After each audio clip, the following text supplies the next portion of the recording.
to a night of champions. This is Xtreem Flat Track. We are live with you on YouTube and our Xtreem Flat Track Facebook page. My name is Jason Baffrey, and it is my pleasure to be here with you for this fantastic night as we celebrate all of the Xtreem Flat Track champions from the 2020 season. And at this time, it's my pleasure to introduce the president of Xtreem Flat Track. Say hello to Jake Latimer. Good evening, Jake, and welcome to Internet Stardom. And it's a big night for us as we celebrate all of our champions and everything that happened in the 2020 season. Yeah, I mean, besides racing motorcycles, I couldn't think of anything I'd rather be doing on a Friday night. Yeah, that's exactly right. Let's talk a little bit about 2020. Obviously, everybody knows that it was shall we say, a screwed up year for everybody around the world. And we got off to a little bit late start on what our anticipated schedule was. But we launched things with a race in Ada, Oklahoma, which unfortunately saw a torrential downpour on Friday, but we ran the race on Saturday. And then from there, I mean, we had a really great season. Yeah, Ada got, well, COVID, the pandemic started the year. Everything obviously got to a slow start. But once we got rolling, so did the rains in Ada, like you said. And that made the track a little tricky the next day. But we got through it. And you're right. We started rolling and rolled right into the next race and then the next race after that. And into Sturgis, which was a huge success. And the whole season, really, in the whole scheme of things, like, I don't know if it could have been much better. Yeah, I mean, that's really the thing for all of the bad that the world experienced. I think we saw some exciting racing. We saw the family of flat track come together, have a great time, and experience and enjoy their freedom and being able to get out and race motorcycles on the weekends. And we really had some great events and saw some new champions and some old faces, and just really overall a fantastic season, I would say. Absolutely. And, even during the pandemic, it was exciting to see that our whole member base grew 100% this year, compared to 2019. And since we took the series over in 2016, we've consistently grown the series at over 100% each and every year. That's on the, as far as fans are considered, and attendance and riders. So we see some of the best talent, I think, right now that's showcased throughout the United States. I mean, I put money on a lot of our champions, a lot of our riders. I'd put them against anybody in the United States. And the Xtreem Flat Track Series is a perfect place to showcase their talent. Yeah, absolutely. And, we are ready to move into a 2021 season. It looks like everything's going to be able to kick off well. And you have lots of exciting news that we'll share throughout the evening. And we want to welcome those of you that have joined us live here on Facebook and YouTube. We are doing this absolutely live via the internet. And so bear with us if we have any technical difficulties, because it's me running. Yeah, that's me running the production on the back end, and internet's not that great right now for either one of us. So we'll do the best we can, but just bear with us and give us some grace throughout the evening if we have any troubles. But let's talk about some of the big news for 2021, Jake. And as we can see behind you, that's a brand new partnership with LS2 helmets. It's not a brand new partnership. We actually, LS2 and has been involved with Xtreem Flat Track actually since about 2019, and a little bit at a time and a little bit at a time. And the president over there and their whole marketing crew and everybody involved with LS2. I mean, we'll talk about them later, but Norm Ollie with Motorcycle Dealer Services, Mark Ollie with LS2, the rep, they came to our series. They introduced us to LS2. We built a great relationship, and it's grown and it's grown, and the support has grown, and their commitment has grown. And this year it's grown into something we're very, very proud of, because now the Xtreem Flat Track Series is presented and powered by LS2 helmets they're stepping up in a very big way. We're happy to be partnered with them. Yeah, and I think it's going to be very exciting to have them more involved this season. And we have some other big announcements, like I mentioned, that we'll talk about throughout the night. But what we're here for this evening is to celebrate our champions. And I don't want to waste any more time. I want to jump right in. Now, we did pre-record all of our interviews with the champions, so we're going to be jumping into those and letting you hear the words from the champs. And we're going to kick it off tonight with our 0 to 249cc champion, Jason Fawcett, and his son, our 85cc champion, Nick Carnes. Sit back and enjoy this interview. Let's welcome now our champions in the 0 to 249cc category and our 85cc category champion. The 250 champ is Jason Fawcett, and Nick Carnes is our 85cc champion. And congratulations to both of you. Jason, let's start with you. Tell me a little bit about the season. Oh, gosh. Well, I guess we started out a little slow. I guess the first race of the year we made was down at Ada, Oklahoma, which we rained out the first day. And we were lucky enough to get it in that second day in the afternoon. So that was our first race and first experience with Jake. Then we just kind of followed him up to Sturgis and ran those 7 races up there. And then we had a little time, so we ventured down to Brady, Oklahoma, or Brady, Texas, I guess it was, and did a couple races down there, which was a great time. And then we decided last minute that we were going to Corpus Christi for the last couple races of the year and had a great time down there. That's great. Tell me a little bit about the competition in your class, Jason. How was that for you?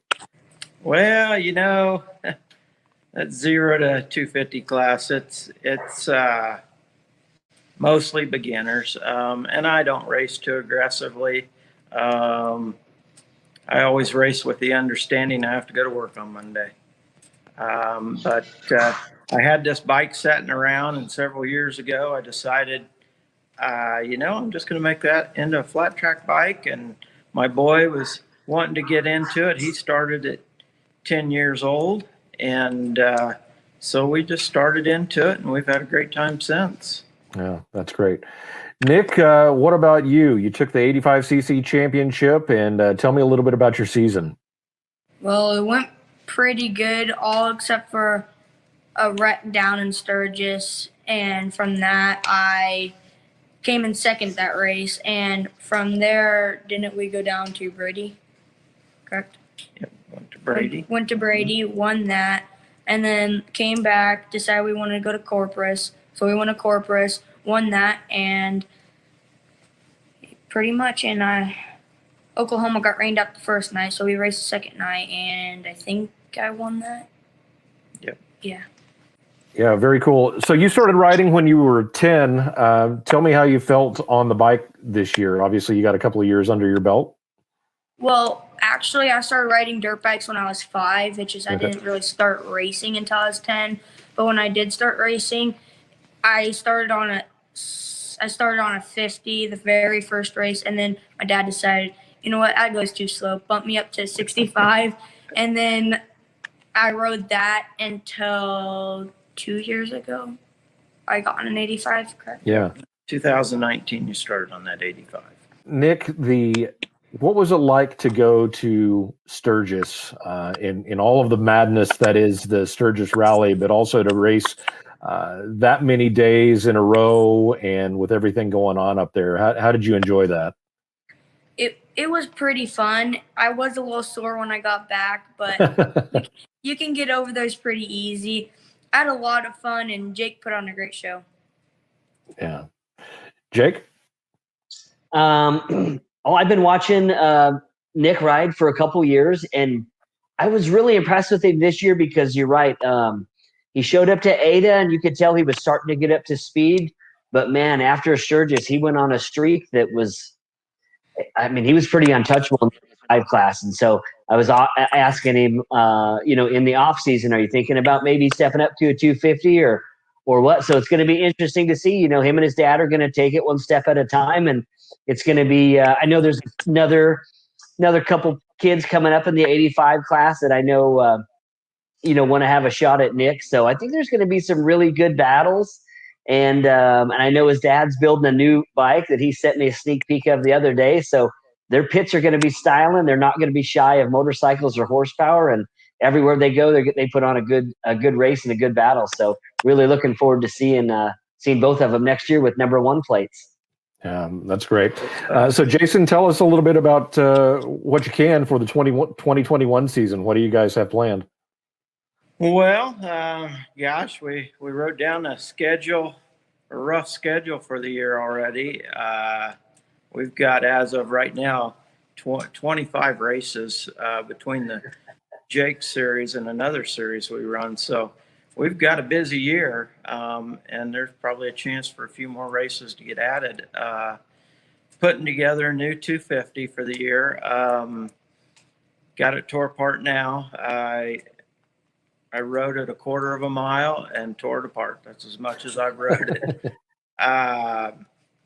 But I got suspension tore out of it. It's off to Durrell's. Got a new set of Shinkos sitting here ready to go on it. It's going to be a good bike, I think.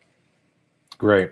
I'm sure you guys can't do this all by yourself. Take a moment to thank any of your sponsors or anybody that helps you guys out. Oh, gosh. Well, one of our big sponsor to us is the Norton Sports Center here locally in town. He takes care of our parts, our bikes. He keeps everything rolling. We picked up a new sponsor, mostly for Nick, our 110 Bar and Grill here in town. Put up a pretty good sponsorship. Also, between Jake and Custom Leathers, Nick's getting a new set of leathers. Gosh, lots of little ones that seems like they're just there for a quick whatever we need, but there's a lot of people out there helping us out. Yeah, that's great. Well, we want to congratulate you guys and everybody out there in internet world. Put your hands together for your 250cc champion Jason Fawcett and your 85cc champion Nick Carnes. Great interview there with Jason Fawcett and Nick Carnes. Really cool. And we'll talk about this throughout the night, the family aspect and the families that are out racing together. We have several that won championships that you'll be able to hear from this evening. But let's talk a little bit about that next generation of racing, Jake. You talked about seeing some of the best riders in the country, not just in the pro classes, but I think we're seeing some of the best up and coming riders in multiple age groups that are coming up through Xtreem Flat Track. Oh, absolutely. I mean, our 250 amateur class right now is stacked, and you'll hear from the champion, tonight in that division. And I think I even say it in my interview. I'll say it again. I mean, a dollar for dollar, I'll put my money on Michael Mowry on any 250 on anywhere in the country right now. I mean, I think he's one of the fastest 250 amateur riders in the country. One of the other. Oh, go ahead. Go ahead. Well, I said we've also got another rider coming up in the 85 class. I mean, a new rider, new to the series. They call him Coco. He's a going lower height. He's out of Brownwood, Texas, I think it is. And the kid only came on the scene about 2 or 3 races ago, and started on a KLX. Immediately got an 85. His mom's been sending me pictures. He's been training back home, and I think he's going to have something for the 85cc class. So a lot of amateur talent coming up. Yeah, and we saw a fresh face show up with us in Sturgis, a name that we had not heard before, and he had an incredible run on his KTM motorcycle, and that is a young man named Declan Bender. He ended up taking the championship in our 450 amateur class. Let's hear from him now. All right, we're happy to welcome now our 450 amateur champion. Say hello to Declan Bender. And Declan, congratulations. Great season and winning the championship in the 450 amateur category. And I know you've got to be excited. Mm-hmm. Yeah, I'm super happy about it this year.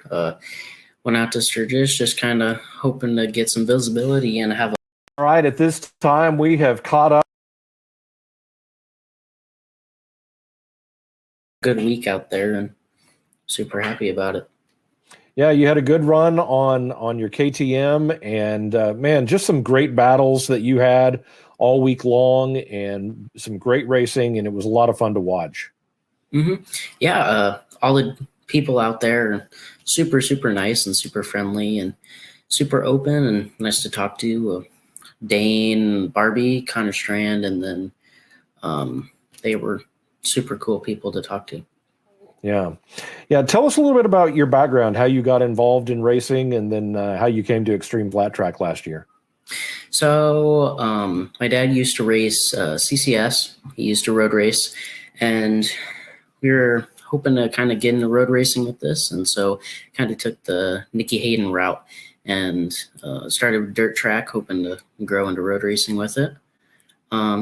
We saw actually an ad for the Sturgis race last year, and we were like, oh, that'd be super cool to go out and race for a week. And we saw the Super TT, and it looked super interesting. So yeah, and you actually hail from Cooksville, Illinois, so obviously Illinois, a big flat track community out there. And do you get to do much racing around home? Yeah, we have a track out in our front yard actually, so I usually go and practice there. We run District 17 out here, so I think the closest track is an hour, and then furthest track is about 2.5 hours for us. So okay, cool. And Jake, I know you saw something special in Declan as well when he was racing in Sturgis with us. Yeah, I had, be honest, I'd never heard of Declan before he showed up to Sturgis, and great kid, super nice kid, very respectable. His dad was really nice, and just watched him ride a little bit, and wanted to help him out. We got him into the Rob Pearson school on that Wednesday that we had off, and I think he picked some things up, and he was really in the running, for the championship. Unfortunately, I think it was the second day at the Super TT. Had a bail off over the second tabletop, and he was just charging so hard. But I think the thing that impressed me the most is, he went to the hospital and he took care of what he had to take care of, and then he came back to the races and watched as a spectator, and that in my book was really respectable, and then showed me where his heart was. And so, he's going to wear the number 1 450 amateur number 1 plate well in 2021. He represents Xtreem Flat Track really well. Yeah. And in addition to taking home the 450 Amateur Championship, Declan, also you won a set of new Moto Gear leathers, which we actually have a picture that you sent to us here, looking good, and a new LS2 helmet. So you are all geared up for the 2021 season, and I'm really digging those leathers, dude. Yeah, super happy and super thankful that Moto Gear hooked us up with a set of leathers. We were needing some for this year, and I'm just very grateful for the opportunity to represent Moto Gear and LS2 like that for this year. Yeah. What are your plans for 2021?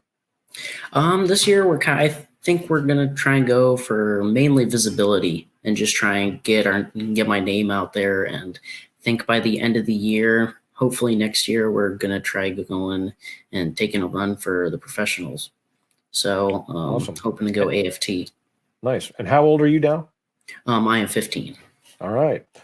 Well, that sounds great. We certainly hope to see you at some XFT races in the 2021 season. And Declan, we want to congratulate you once again on your 450 Amateur Championship and taking home that new set of leathers and from Moto Gear and the LS2 helmet. And we wish you the best of luck. All right. Thank you, guys. Thanks for having me. Thanks to Mom and Dad. I'd like to thank Killer Bee Racing, MD Racing, Proteron Automotive, LS2, Moto Gear, and especially Xtreem Flat Track.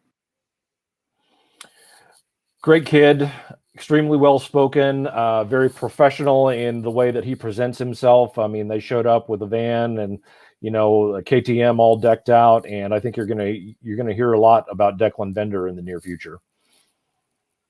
Absolutely. Yeah. Keep your eye on the kid. Yeah, and one of the things that we talked about there was the Moto Gear leathers, and Moto Gear, another one of our great sponsors in Xtreem Flat Track, who did give multiple sets of leathers away in the 2020 season to several winners and other racers. That's right. That's right. They gave us a certain amount of set of leathers that we could give away, and in any way we seen fit. So it didn't necessarily have to be a champion, or and so we spent all year, and we really gave those leathers away to some deserving people that needed them and that are grateful to have them. And we're grateful that the relationship that we have built has again we partnered again for another year, and they're stepping up again, offering even more sets of leathers next year and some extra sets of leathers for kids. So we look forward to continuing our relationship with Moto Gear. They've been a real blessing to the series. That's great. Maybe one of these days I'll get a bike to ride full time where I'll actually need to get a set of leathers, so I can earn some of those. One of the things that we saw in 2020, Jake, was the growth of our hooligan class and the popularity of the hooligan motorcycles. You're seeing it all over the country, but we really saw some exponential growth in the class in 2020 in Xtreem Flat Track. The hooligan series was it's one of our fastest growing classes in Xtreem Flat Track, and it has been for the last 3 years. What started as just a core group of people that supported Xtreem Flat Track has grown to the fastest names in hooligan have raced Xtreem Flat Track, and we've seen 18 of them bar bang the Sturgis short track. So they're always a good show and always a lot of fun to watch. It was really awesome to see all of those bikes in Sturgis, at all of the events, but especially at that short track. We just had just unbelievable fields and some great racing, and just such a group of cool participants that get into that class, and it's just so much fun. But let's take a couple of moments here and let's hear from our 2020 hooligan champion, who also won the championship in the Sunday Motorcycles 147cc class. That's Tyler Sargent. And then right behind it will be our outlaw hooligan champion, Jason Paul. Sit back and enjoy this one. We are joined now by our 2020 champion in both the hooligans category and the Sunday 147 class. Ladies and gentlemen, say hello to Allied Racing's Tyler Sargent. And Tyler, man, what a season, especially on the hooligan bike. I know you've got to feel good. Yeah, it was a great year. We worked really hard for it this year, and it all worked out in our favor at the end. And you were one of the riders that really pretty much made the full tour. I know you were up in Sturgis and ran all of the races there, and then obviously all the ones that are close to your home in Texas. But I mean, you kind of crisscrossed the western part of the country this year just to make sure and keep up with all of the races. Yeah, absolutely. My first season, we tried to do the same thing, and we missed one or two, and it proved to be the difference maker in the season. So this year we, kind of reprioritized and really focused on showing up and being ready, and it worked out for us. So it's a great series to chase. There's not you're hanging out with your buddies every couple of weekends, so it's not a hard place to be. But we definitely put in the extra effort this year to make sure we were at every single round and finishing as high as we could at each one. Yeah. And let me interject Jason in there. Oh, sorry, go ahead. I was just going to interject it. Tyler's right. I mean, Tyler, at the beginning of the season, what was so impressive is he told me, he's like, I'm going to win the championship this year. And I said, boy, those are big shoes. You better be ready. And he came ready. He came with spares. He came with the right stuff. He was chasing setup. He was talking to the right people. And listen, he earned it, because there's a lot of stuff that went on behind the scenes that people don't know. I'm talking broken bikes, fixing stuff. Dude, by yourself, 99% of the time. I mean, listen, the family and the pits, etc. But man, props, because you did exactly what you said you do, and it's what champions are made of. And I told you that in the past. So great season. Well, thank you. And thank you for putting it on. None of us would be able to be out there having fun and doing this without all the work you do. So thank you, Jake. Yeah. Tyler, talk a little bit about the hooligan class. I mean, we really kind of saw some growth there this season, which proved to offer more competition, some great racing, especially up in Sturgis. But I mean, really at all of the races, we saw a good field of bikes. Did that make it harder for you, or did it make it more fun? I mean, how did you approach it having more competition in the class? Yeah, I mean, the hooligan class has been growing exponentially every year since it started. It's a great class because it allows guys like me to build their first bike in the garage and come out and show up and learn what flat track's all about. And as anybody that's seen my journey in flat track progress can attest to, it gets real busy and real serious real fast when you're, setting out to chase a championship or to do more than just show up and have fun. So coming into this season, my goal was, to be there, to be in the running, to really go after the championship. So I knew there was going to be a lot of heavy hitters and some races were going to be jam packed.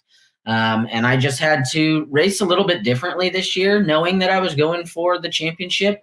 I couldn't just show up and try and win every race. I couldn't underestimate who might show up at any given round anywhere in the country. There's fast guys everywhere. Mm-hmm. So by taking a step back and really playing the long game, it allowed me to not focus so much on who's there this weekend and focus more on what I have to do to chase my goals and to deliver on what I was trying to, deliver on. Yeah, Jake talked a little bit about, you were there by yourself most of the time, but while you were at the races, kind of doing a lot of the work yourself, you've got a great support crew of sponsors that help you out. I know you want to take a moment just to thank everybody. Yeah, absolutely. Nothing that we did last season could have happened without the support of an entire team behind me. I mean, flat track, yeah, there's one guy on the bike at the races, but if you're doing it on a bigger level, like we tried to do last year, there's countless people behind me that they deserve this championship too. I'm not the only one that earned it this year. First and foremost, I have to thank the Allied Racing team. I mean, they rallied behind me. They helped out. They turned wrenches. They gave advice. They donated parts. They've done a ton of stuff to help out this season. And we're looking forward to running with them again next season. Top Dead Center. I got to thank Brett and Julie at Top Dead Center. They rebuilt a motor in 1 week for me while I was at the hospital having my first child. They were building the bike so that I could pick it up this Saturday after I got out of the hospital and go race on Sunday. So, with support like that, it's hard not to try and show up and deliver for them. But they did it. They built us a new motor, and without any riding time or braking time, we were able to go out and win the race that weekend. So, definitely there's some luck involved there, but with really talented people, really helping to make sure the equipment was ready and I was ready and all of that. Green Harley Davidson gave us a lot of support last year. Flat Track Coffee, couldn't have woke up for half of those races without having that stashed in the truck. Definitely a benefit there. Mike Lozano and Lozano Brothers Porting. I can't even begin to explain how much Mike has done for us. And for me, building wheel spacers and custom parts and, on the lathe till 2 a.m. sometimes, making sure we're ready. I was at the shop with him till at least 2 or 3 a.m. the night before I left for Sturgis, just getting everything squared away. Mike is a great guy, and he really stepped up and helped me out a bunch this year. Von Hertel Suspension here in Central Texas really helped me get my suspension dialed in and get the bike feeling the way that we wanted it to feel and riding and performing the way that it should. And then, as always, you cannot be in this flat track game without saying thank you to Gary and Kelly at Light Shoe. They go above and beyond for anybody, whether you're on the team or not with them. And there's a couple of races I wouldn't have lined up for in Sturgis, especially if it wasn't for them. So a huge thank you to them as well. And then obviously I got to thank my wife and my family. Most of you guys know I had a child this year during the season. So for my wife to be able to go through all of that and put up with me being on the road as much as I was, and being in and out of the house for so long, I definitely have to thank her for really supporting me and pushing me to get out there and do it. I asked her before the season, what she thought and how she felt about the whole thing, and she said, we've put in too much time and effort and work to win this championship. You're going to get out there and you're going to go win this championship, child or no child, you're going. And so we never would have gotten where we are today if it wasn't for support from her like that as well. So yeah, that's great. It's great that you can have that support, and again, congratulations on the new child and the championship. I mean, when 2020 was so bad for a lot of people, I got to say that's a pretty good year for you. Yeah, I've talked about that with a few people. It was bad for a lot of people. It was bad for a lot of us, and for me, we had our ups and downs too. But all in all, I had a great year. I had my son. I got a championship. Ton of friends. We're still out there doing it. So I can't be mad at 2020 too much, to be honest. Yeah. What about plans for 2021? What do we have to look forward to from Tyler Sargent? 2021 should be another big year. We're trying to come back swinging next season and see what competition we have out there. We've added a couple of new riders to the Allied team, so that should mix things up and put a little bit extra competition out there, which should be a good time. Still probably going to focus primarily on the hooligan class this year, contrary to some previous conversations we've had. But I may get out there a little bit more on the 450, and definitely going to show up on the Sunday. That's always fun. We got to get more guys out there on that. That's just a blast. Yeah. But we're coming out with some stuff up our sleeve this year, and just try and get out there and have fun again. Really. That's great. Jake? I mean, I'm looking forward to whatever you got up your sleeve. I'm a huge supporter of you, and a lot of people don't know that Tyler, approached me a year ago or so and said, what's up with your results? And I said, well, I'm not that very good at computer stuff. And so, Tyler does all our results and hackles me on computer stuff all the time. And so he also had that on his plate, and we really appreciate you doing that. And again, like you mentioned, everybody's family in the pits, and Tyler's a great friend, and his wife's a great gal, and their new kid, and we can't wait to see him again at the racetrack. Yeah. Thank you, Jake. Absolutely. Well, Tyler, once again, congratulations. You were champion in hooligan and the Sunday 240 or 147 category. Hopefully, like you said, we'll see more of those Sunday bikes out there in the 2021 season and beyond. But once again, just congratulations on a great year, and we will see you soon. Awesome. Thank you, guys. Looking forward to it.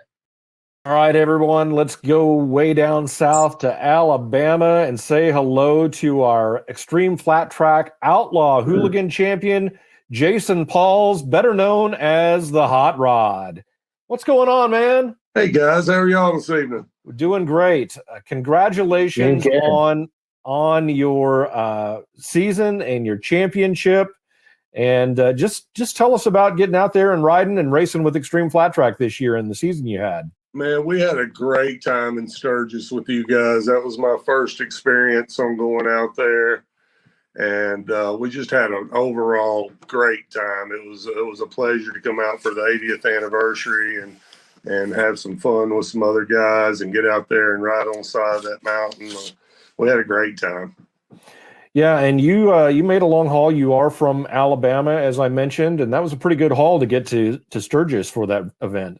We are based out of Huntsville, Alabama. We left out, me and my nephew, Jason Rogers, and drove on out. And I think it was 32 hours straight. Wow. It was an interesting journey for sure. Yeah, no doubt. Now, one of the interesting things is we actually pretty much created this outlaw hooligan category because you showed up with a special bike. And we wanted to have a place for you to be able to race, especially in the Buffalo Chip TT. Yeah. And tell us about the bike, because it was really cool. That was awesome. Thank you guys again for doing that. I purchased this motorcycle before Sturgis, and it was built by Hugo Moto. It's a 2003 Harley Davidson Sportster 1200, and it's set up more of a dirt bike than as a flat track bike. And the whole reason behind this motorcycle and getting this motorcycle was to go and race the Mint 400 in Las Vegas. Since then, I guess the Mint's been shut down for March and rescheduled for December, but we are getting ready we're going to go ahead and take it out to California the 1st of April for the Biltwell 100. So we're really looking forward to that.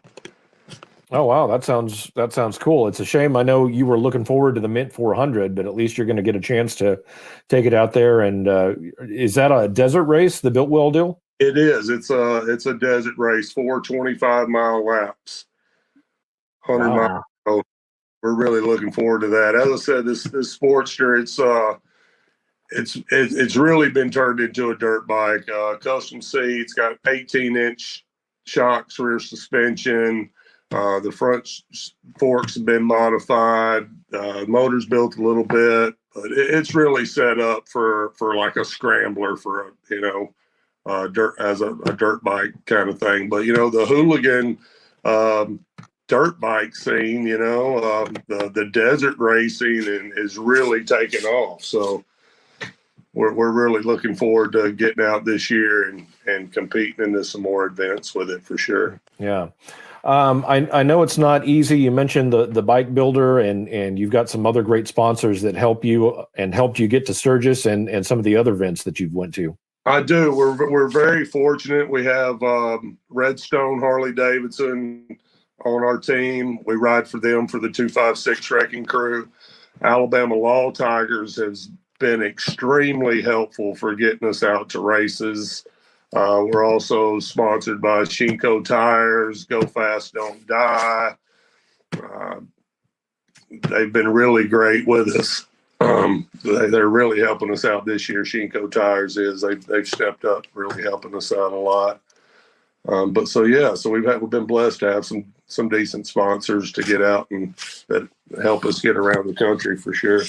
That's great. So in addition to the Biltwell event, what are your plans for 2021?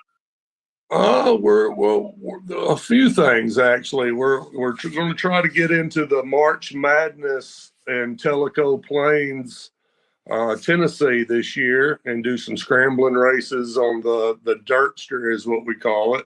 Mm-hmm. We got probably 20 hooligan races that we're going to try to get into this year. We're also racing the Mad Dog Pro class this year. We just built a 150 for the Mad Dog Pro class.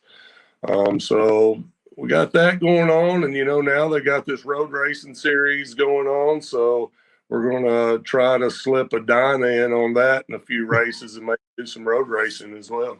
Is that the Bagger series or something different? Yeah, it's associated with the Bagger. They're doing a hooligan series as well as the Baggers and stunt bikes, and I think they have 4 classes this year. So, sounds fun. Are we going to see you at any XFT events in 21? We're definitely getting back out to Sturgis. We look forward to that, and you're definitely going to see us probably in Texas a few more times this year. We had a good time over in Texas as well. Awesome. Well, you and your crew are certainly a good time, and we appreciate you guys coming out and racing with us. It was great to meet you up in Sturgis. And Jake? I'll tell you what really stands out with Hot Rod for me is he showed up to Sturgis with this beautiful motorcycle, and you would have thought he was filming a reality show. He said, "Hey, listen, I got guys with cameras. I got my sponsors behind me." He says, "We're filming." He's like, "We're serious." And he was serious, and he took it serious. And I'll never forget, as we're prepping for the Super TT at the Buffalo Chip, every night I'd hear this Harley in the background, and here would come Hot Rod, and he'd be scoping that track for days and days. He rode around that thing. He was just a super cool dude. He markets himself really good. He's good to his sponsors, and I'm really happy to have him involved with Xtreem Flat Track. We had a blast out there, and I really do appreciate you guys stepping up and saying, "Hey, let's do this outlaw hooligan class for you and get some guys in there on some dirt tires." That was a blast. Absolutely. really appreciate it. We enjoyed it, and you know, maybe next year we can keep that jump in there. You know, Yeah, easy. I had that's fun right. over there. But we really look forward to getting back there with you guys this year. All right. Well, Sounds Jason, good. we really appreciate it, and we will see you certainly at Sturgis. We wish you the best of luck in your other racing ventures in 2021. Ladies and gentlemen, put your hands together for the Outlaw Hooligan Champion, Jason Hot Rod Pauls. Thank you, guys. We have some characters in Xtreem Flat Track, and you talk about a cool dude. Hot Rod is one of the coolest, and it was so great to hang out with him a little bit out in Sturgis, and that bike was just awesome, and it was cool to have his whole crew involved, and they have a lot of fun. Yep, absolutely. He was a lot of fun. You know, one of the things that we have forgotten here, Jake, and because I was pushing through, but we have not shown what our champions are getting this year.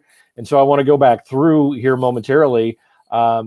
We've put together some pretty cool oversized #1 plates for our champions. So I'm going to back up here, and there is the #1 plate for Jason Fawcett, the 0 to 249cc champion. And for Nick Carnes, our 85cc champion, and the #1 plate for Declan Bender, our 450 amateur champion. And there's Tyler Sargent's Hooligan #1 plate, and his 147 Sunday Motors #1 plate.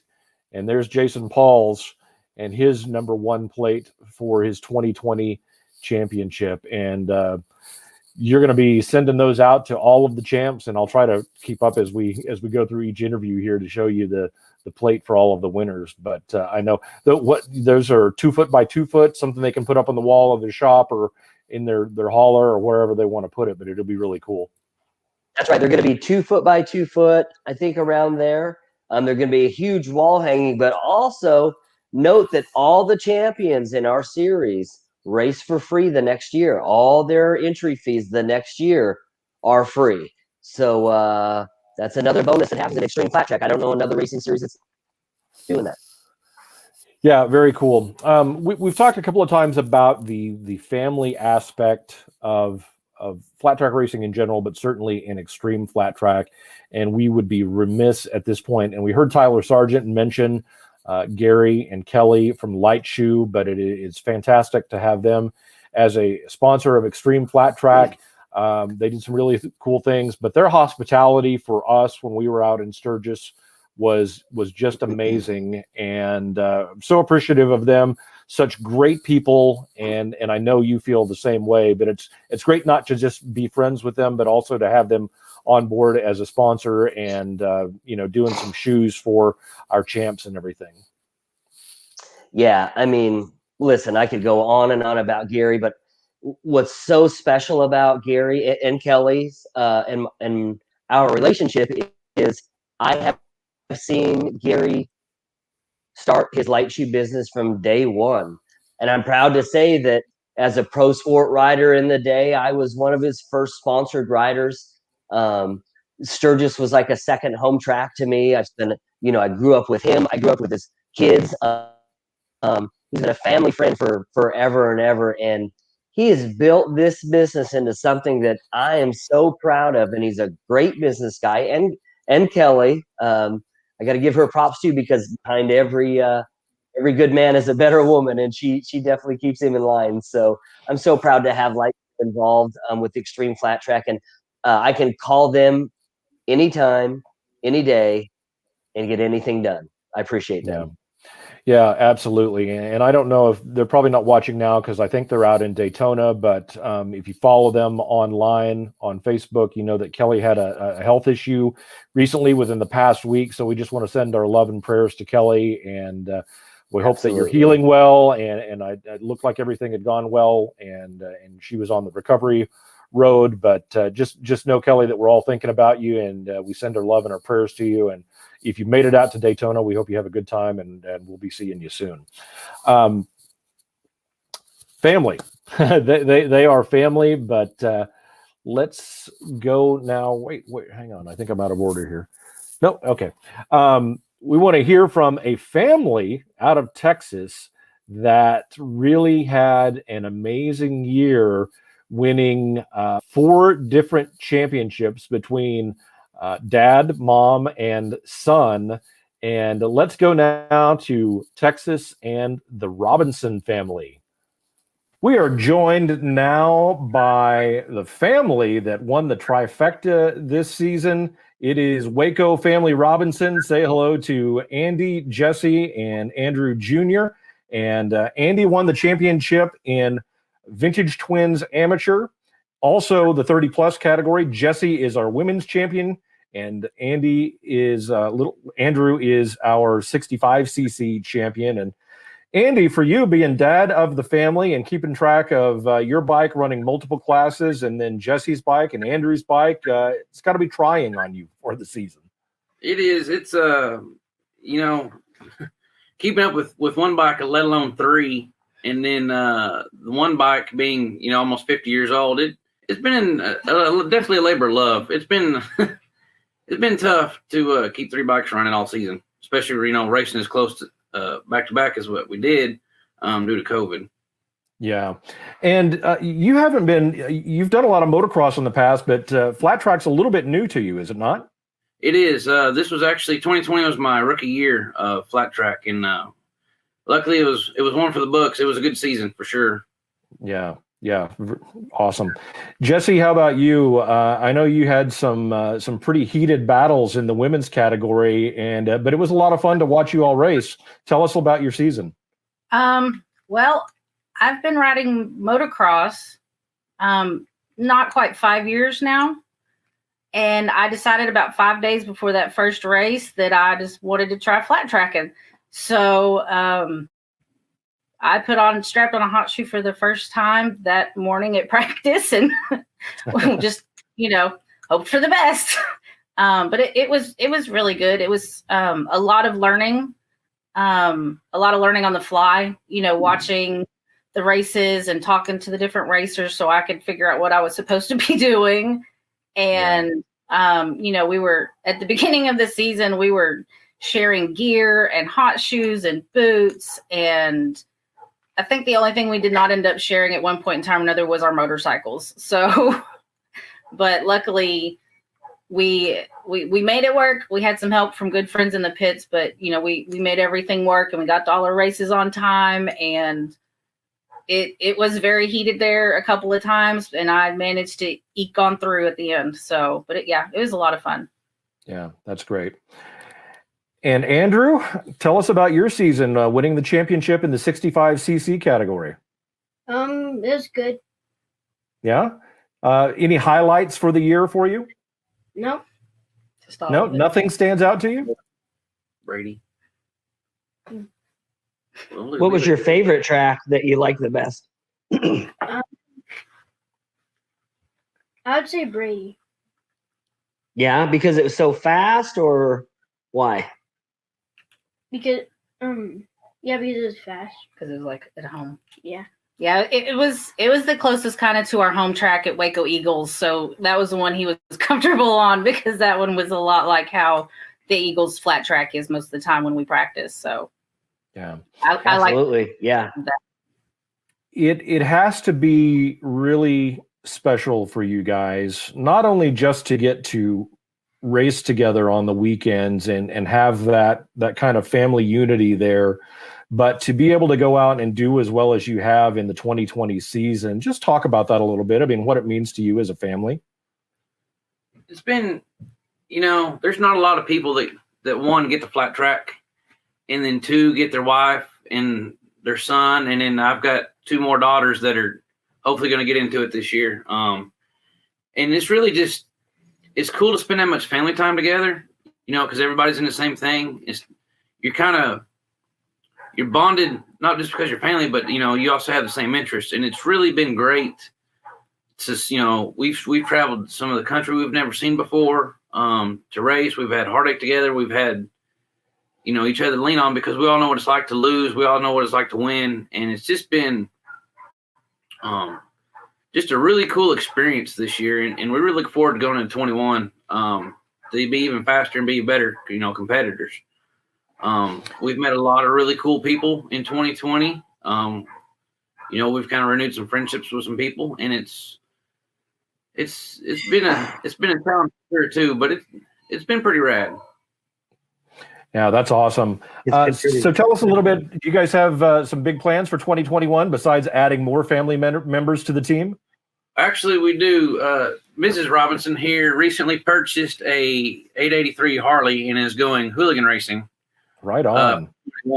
And so Excellent. she has purple hair, and so now we have a purple motorcycle that it's kind of in the garage getting built as we speak.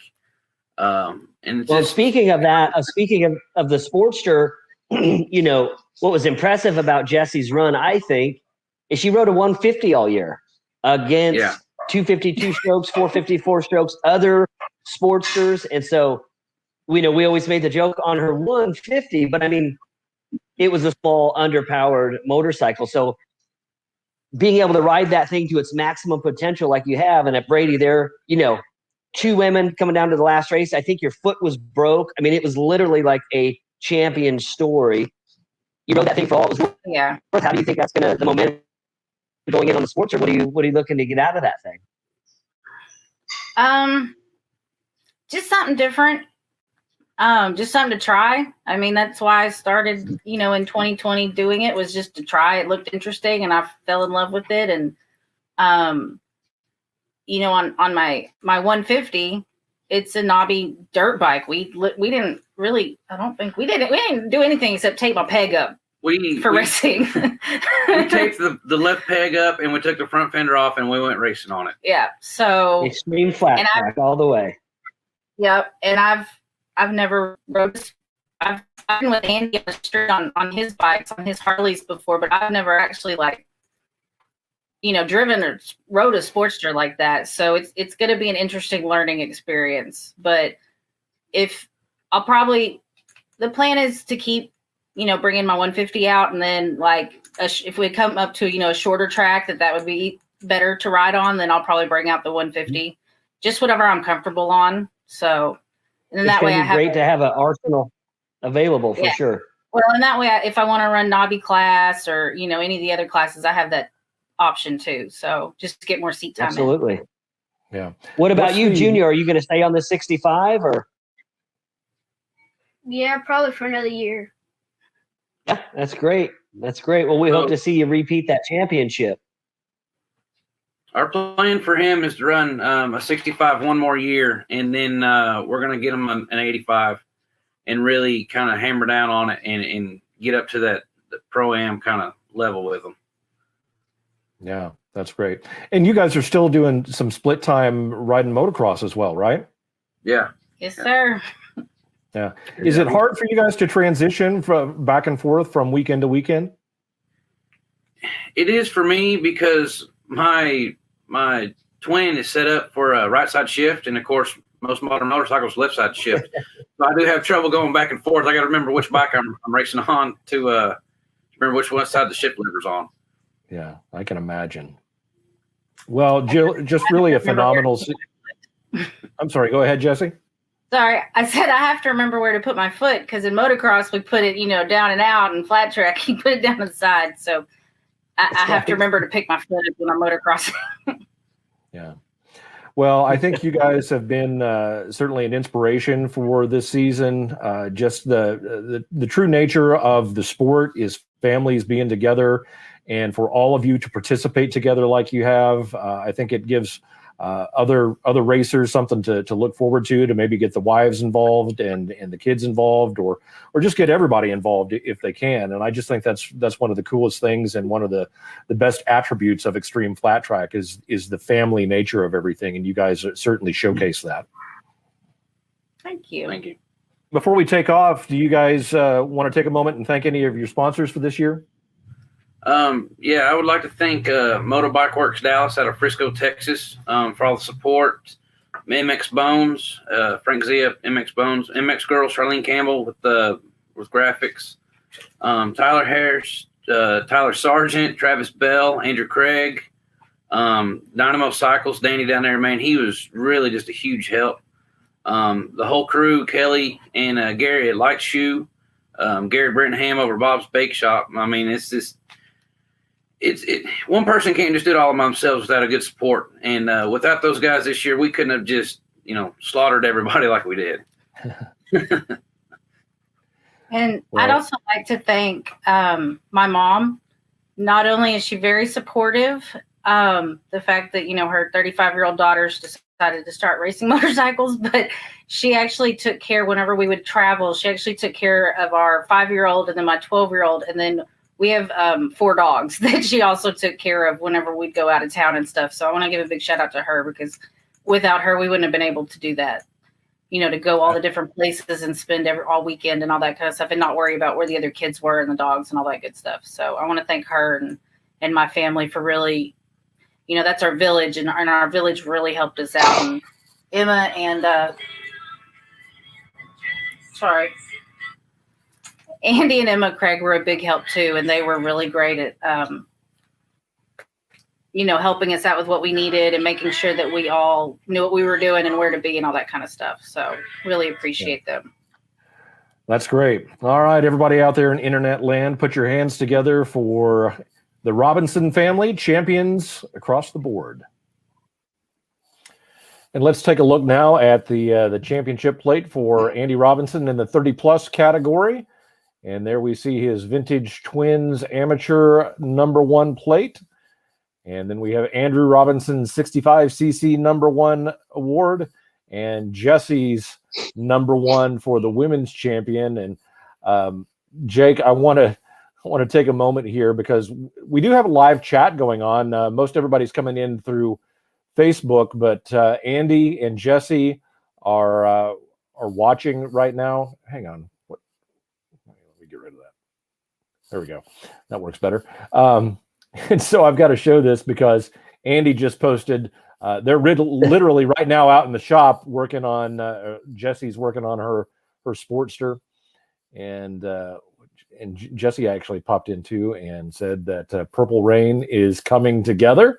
So they're watching us while working on their bikes for 2021, which, I mean, what do you expect from a flat track racer? That's how cool is that? And I want to back up a little bit.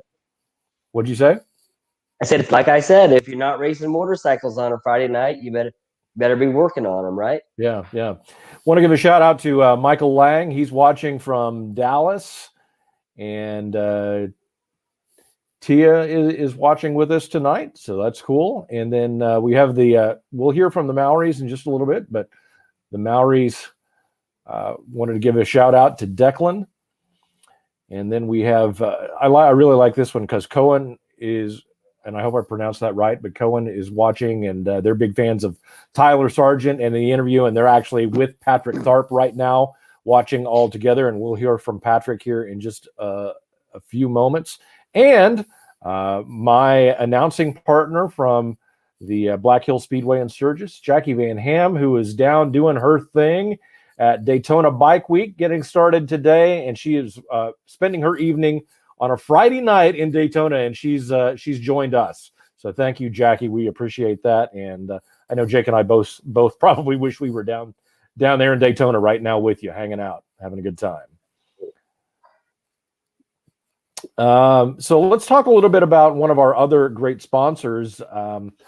This organization came on board right around Sturgis in 2020, and what a difference that they made to our entire show, and just a great group of people overall from Western Power Sports. But Shinko Tires came on with us in Sturgis and brought out displays, gave us tires to give away. They were involved with setup and tear down at some of the races.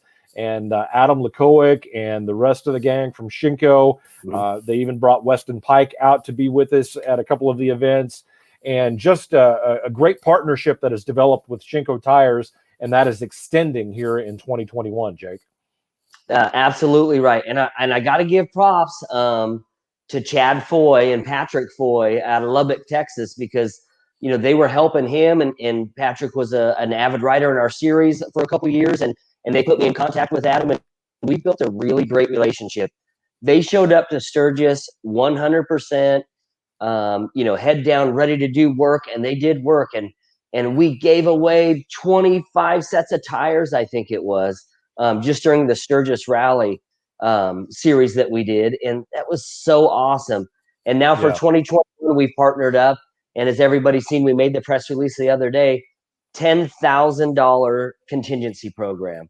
Tell me another series right now where an amateur rider can make $125 every weekend contingency money towards a Shinko set of tires. I'll wait. Yeah, it's great. And it's really exciting to have them extend their partnership with us. And, just looking forward to seeing those guys when they come out to the events, but having them involved. And like you said, providing that contingency to our racers and giving the amateurs an opportunity to win money and tires. And it's going to be really awesome to have them involved again this year. Yep, I'm looking forward to 2021, and we're going to be doing some great things. Yeah. Well, we have heard from a lot of our racers, but now it's time to go to one of our other champions, and we'll go to some of our more seasoned riders now.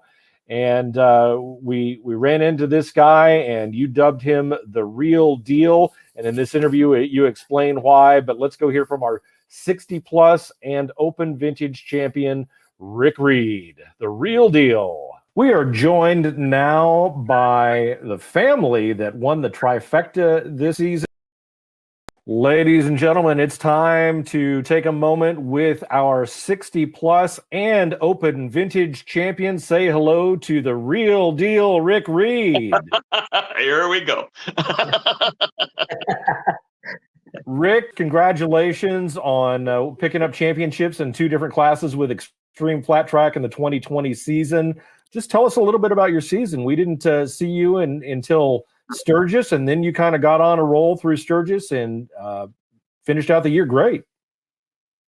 Well, we were at Ada, but it got rained out. So we came there, but we had already made plans to go to Terre Haute. So we packed up and hauled out and got going and made it there in time. So, well, the whole season was really, put on hold there for quite a while because there's really nothing going. So, but even that, I mean, we ended up getting 52 races in this year. Wow, that's a lot of racing. Yeah, I thought it was really something. And I was talking to Mike Anderson, and I thought, I told Mike, I got 52 races in this mirror. And he goes, well, I got 136 in one year. And I felt kind of small then. Yeah. Tell us just a little bit about the season and what it took to pick up the championship in 2 classes. Well, it was one of those things, where you said Sturgis rolled up, and we got a late start on that, even because we didn't make the first 2 short tracks because I was working on the 450. I had a seal go out in it and getting the wrong seal. And so by the time we got it, and the big thing was to be there Monday. Monday was August 10th. That was my dad's birthday. So that was a big deal for me. I won my first pro race as a novice at Sturgis in August 10th, 1974. So on his birthday. So that was one of the reasons we made a big push to get out, on Monday. And that was the reason why on that. And after we got there and got into the, in the series and everything, and it was like, well, we wish we would have got there for the other 2, but it happened. Yeah. Talk a little bit about your tenure in racing. Obviously, you mentioned that you won your first novice class back in '74, but still going strong a few years later and still having fun, it seems. Oh, yeah. Having a great time. Been traveling. I mean, we did, and same thing when we got the AMA Vintage Nationals in there too. And it was kind of one of those things, got in late on it. Well, actually got in early at Pennsylvania and then faded off and then got back in late. So picked up a 3rd and a 4th in that. And then also Steve Nace, I got the Open Vintage Championship in that one. So yeah, overall pretty good year. Had a good time. Several different, got a couple in other states in Tennessee, Alabama was this year, huh? so a few more states that I've raced in, and that's kind of been one of the goals, to go and race in as many states as I can. So I've got like 38 now, with a few more to go. Yeah. What is it that keeps you going strong in this sport? I just love doing it. I like the competition. I've always said the flat track is like family, and it's one of the things. And meeting people and becoming part of the family. From Maine to Florida to California to Washington, and going all over the place. Like I said, I've been to Maine and I've been to Corpus Christi, the furthest north and the furthest south. Well, that was great. I know the Sturgis week was a little bit of you kind of had to be a gladiator to make it through that week, but you had some really great races, and I know you and Jim Otley battled it out in a couple of different classes, and you guys were just out there having as much fun as the teenagers were, and it was just really great to see you guys out there during that week, and really at all the other races as well. Yeah, we've had this competition going on for quite a few years, and we've been going at it, from Willow Springs to Sacramento to different places, and it keeps carrying on. And I'm gonna come back at him again this year. He kind of picked on me a little bit this year, so I'm gonna come back at him. Yeah. What are your plans for 2021? Plan so far is Xtreem flat track. We're going to try and hit all of those. I'd like to pick up 3 championships this year, so I'm not letting Jim Otley know which ones they are, just so he'll have to find out.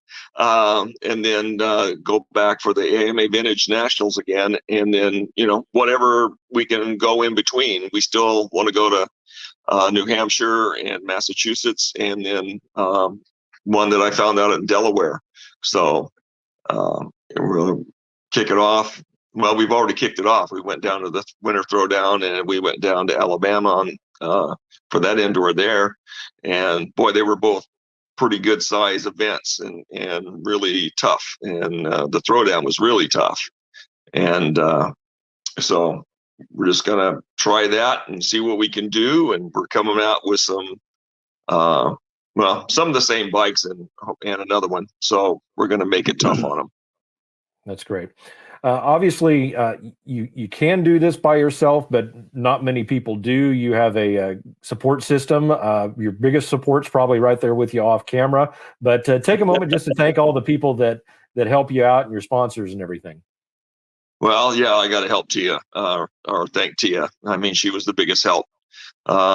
She pretty much took care of me, make sure I was fed, gave me energy drinks, and did a lot of filming. And so with her, she's been in the bikes for years, and I raced with her brother back in the 70s and 80s, and so she's got knowledge. So I come in and I ask her, what can I do? What am I doing? And then she shows me video, and we kind of pick it over and try to pick up and go a little bit faster.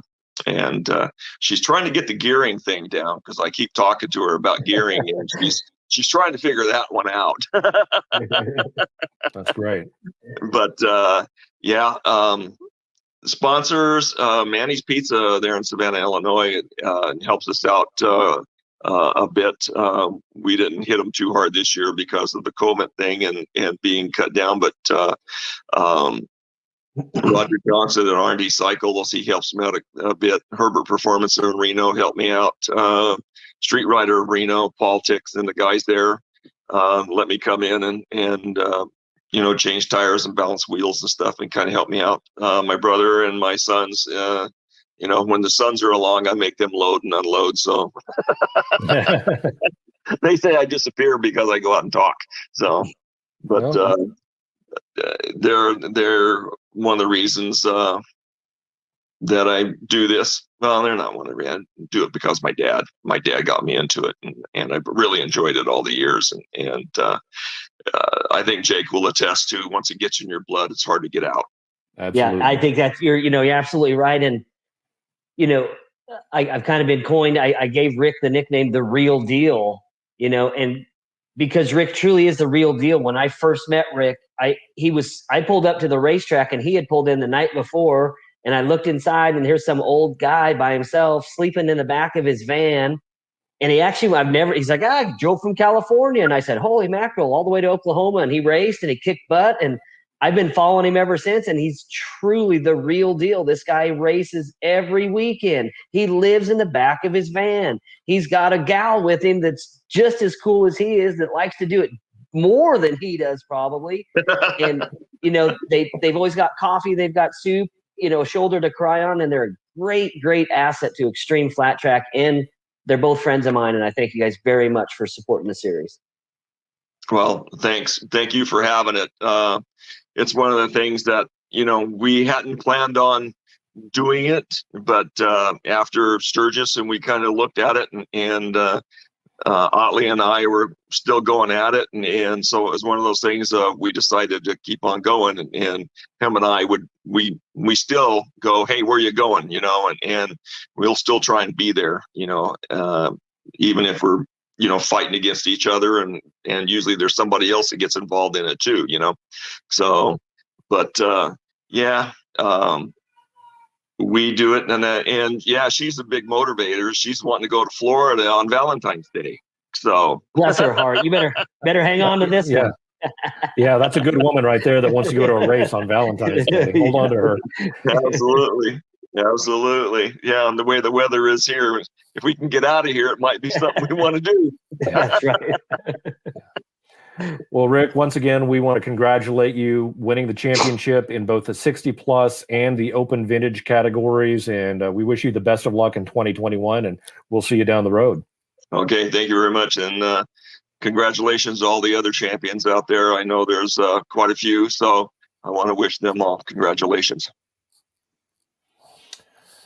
The real deal, Rick Reed. And let's take a look. There's his 2020 championship plate for open vintage, and then his 60 plus championship plate as well. And one of the cool things about Xtreem Flat Track is that we have a place to race for just about everybody from all ages. I mean, we've seen 3-year-olds up to 70 plus.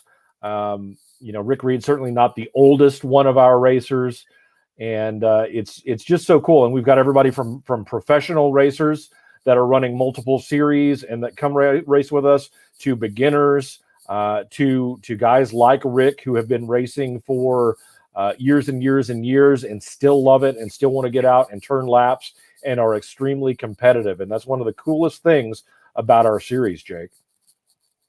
Absolutely. I mean, at any given race, we can see some of the top traveling pros in the country. I mean, we've seen it time and time again. Dallas Daniels comes to mind. I mean, he showed up to Ada, Oklahoma. This was before he was even. He was 14. He was 14 years old. Yeah, and what was it? $1,000 to win, Jason? And we took a picture. He had $1,000. He was happy as could be. So, yeah, a lot of pros, and like we mentioned earlier, some of the fastest amateurs in the country. And remember, kids always race for free. 50s, 65s, 85s, kids will always race for free with the Xtreem Flat Track series. Yeah, we're really passionate about bringing up that next generation, getting the kids involved and letting them learn about the racing, learn about the family aspect, and it's just such a great environment in so many ways for the kids. And I was proud because I took my son to his first Xtreem Flat Track, his first flat track race that he competed in Waco back in September, and he ended up winning the race that day. Not to make it about me, but as a proud dad, I just had to mention that because it was, it's just such a great feeling for those kids to come out and be able to achieve those things and have a good time and be with other kids that have that same passion for motorcycles and racing. It's just so cool. Xtreem Flat Track is such a tight family group of people. I mean, Tyler mentioned earlier, there's people ready to give you a hand at any time, give you advice. Race you on the track and rub elbows, and then at the end of the day, drink a beer and cook over the grill and get ready to do it again that weekend. Yeah. Yeah. And speaking of the kids, let's take a moment here to hear from our 50cc champion and his granddad, who was our 80s singles champion for the 2020 season. Say hello to the Beving family. All right, everybody, it is now time to meet a couple of more of our champions, and we've talked a lot about the family nature of flat track racing and extreme flat track, and we are excited to have another family affair going on right here with our 80s singles champion, Chuck Beving, and his grandson, who took the championship in the 50cc category, Chaz Beving. And welcome, gentlemen. Great year for both of you. Yeah, we had a great time this year. That's right. Chuck, tell me a little bit about the season and how things went for you. We saw you in Sturgis, but tell us about the overall season. Well, my season's kind of started out kind of interrupted. Like I raced down in Arizona during the wintertime a couple times, and the coronavirus deal kind of broke up the season. I'd get all prepared to go racing, and then we'd have a bunch canceled. Same with you guys' the series. You had to cancel a few of them that we were planning on going, but it kind of kept us wanting to do more all the time. So it turned out to be a pretty good season despite everything. Yeah. And obviously we were talking before we got rolling here about your training regimen that you have now. Were you doing that prior to the 2020 season to get yourself in shape? No, I usually don't train at all. But, when you get a little bit older, you get a little time off. You got time to train instead of trying to work so hard to make a living. Yeah. Well, that must be nice. I wouldn't know how that works. Well, I got to say one other thing. I got up this morning, randomly picked out a shirt and put it on, and it's the flat track shirt. There we go. Way to represent. Yeah. Well, you have to be extremely proud not only of your accomplishments, Chuck, but also of the young man that's beside you here. Seeing your grandson go out and win a championship on the 50, that's got to be great for the entire family. It is. It's what we really live for. He is very talented. All three of my grandsons that ride are extremely talented, and I think we're going to see a lot more of them in the future. Yeah. Chaz, tell me a little bit about your season and all of your racing and being able to win this championship. Well, I feel good. I feel good winning this championship in the Sturgis. And I stayed focused on the track and You won your first race of the year at Lone Tree. I won my first race at Lone Tree one time. Right. Yeah.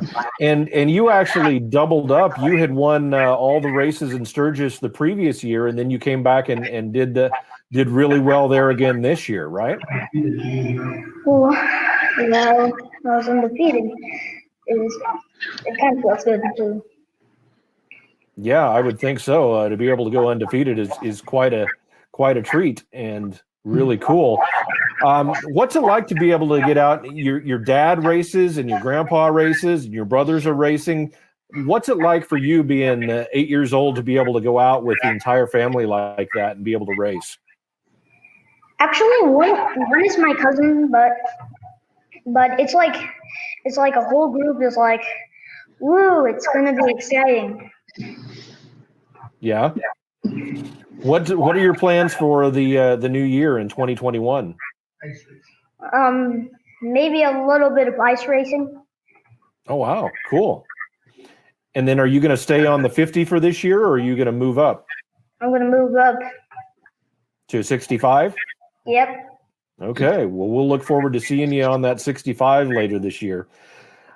Chuck, we talked a little bit about it, but CJ, Chaz's dad races as well, and it's just got to be so much fun for you to go out with the entire family like that. Oh yes, it's we've done. This is how we've kind of lived our lives. CJ grew up racing. I've raced the whole time. CJ, when he was young, I'd just stay right beside him and make him go faster and faster, and he seemed to thrived on it. And it was just a great time to great way to raise kids. All three of my kids raced at one time.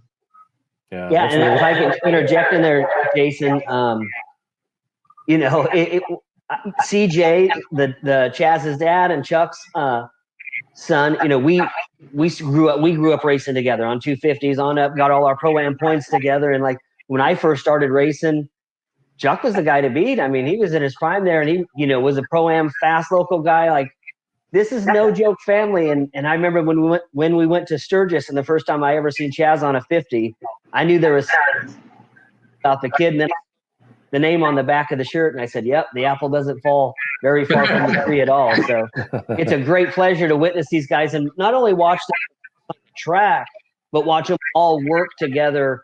It's truly just a family thing, and grandma's out helping, and all the cousins, the people that are there, and they're all a great family, and we're so appreciative of them. And to watch Chuck, especially now in his older years, literally, living the dream. He's up riding dirt bikes every day. He's staying in shape, and like he's living the dream. And so +1 for the old guys, man. He's got it going on. Yeah, I think seasoned is probably the term that you want to use there. Well, we want to give you guys both an opportunity to thank. I know the family; it's a big family deal, but also you got to have some sponsors out there to make things go. Anybody you want to thank? Huh? I'm gonna actually thank my dad. He put a pipe on my bike to help me win the race. I want to thank you, Jake and Jason, because it's great to race with a well-organized association like that. It's so fun. I got to thank my wife. She's put up with this BS for a long time, and she's put money into it when we didn't have money to do it with. And I need to thank my son too. He's a better tuner than I am. He's understood the suspension and setup stuff better than I ever did. So when I'm having my struggles, he comes over and wrenches on my bike a little bit. And I went to Springfield one time and couldn't hit nothing, and he wasn't racing that night, so he tuned all my bikes. I made every main and come out in the top 3 on most of them, and it was all due to CJ's understanding of setting up a motorcycle. That's great. All right. Well, gentlemen, thank you so much for your time. Once again, congratulations. And Internet World, put your hands together for our 80 singles champion, Chuck Beving, and his grandson, our 50cc champion, Chaz Beving. Congratulations, gentlemen. Thank you. Thanks. Another great family involved in Xtreem flat track, and with a long history of flat track racing, and it's just so cool to see that the age range involved, the family, 3 generations of racers that were with us there in Sturgis and at some of the other events. And I just cannot stress enough, because people that aren't familiar with motorsports, and maybe they've stumbled across our channel, maybe they're watching this, and hopefully if they have, they've stayed in this long. But if you want to find a competitive sport that is something that the whole family can truly be a part of, that you can have a team yet individual rewards, that is great for the kids, that's great for everybody, and I would really say that for most motorsports. But since I've been involved with flat track, and obviously we've seen tonight, there's just so many great families that are involved, and it's always such a great atmosphere. And these aren't multi-million-dollar teams that are out there doing it every week. These are mom and pop shops for the most part, and people just struggling to get by a lot of times because of their love of this particular sport. And it's awesome that you, Jake, offer them a place to race, but the community that is formed around this particular series, I think, is just really exceptional.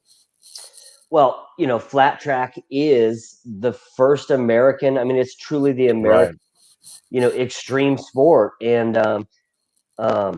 it's grassroots, and it was founded on grassroots racing. Flat track motorcycle racing, in my opinion, and what Xtreem flat track stands for, is a place where a dad or a family can build a motorcycle in their garage and win a championship. And we're going to stray from that. And we're going to be open for everybody on any motorcycle and anybody that wants to race. We're going to give everybody a chance.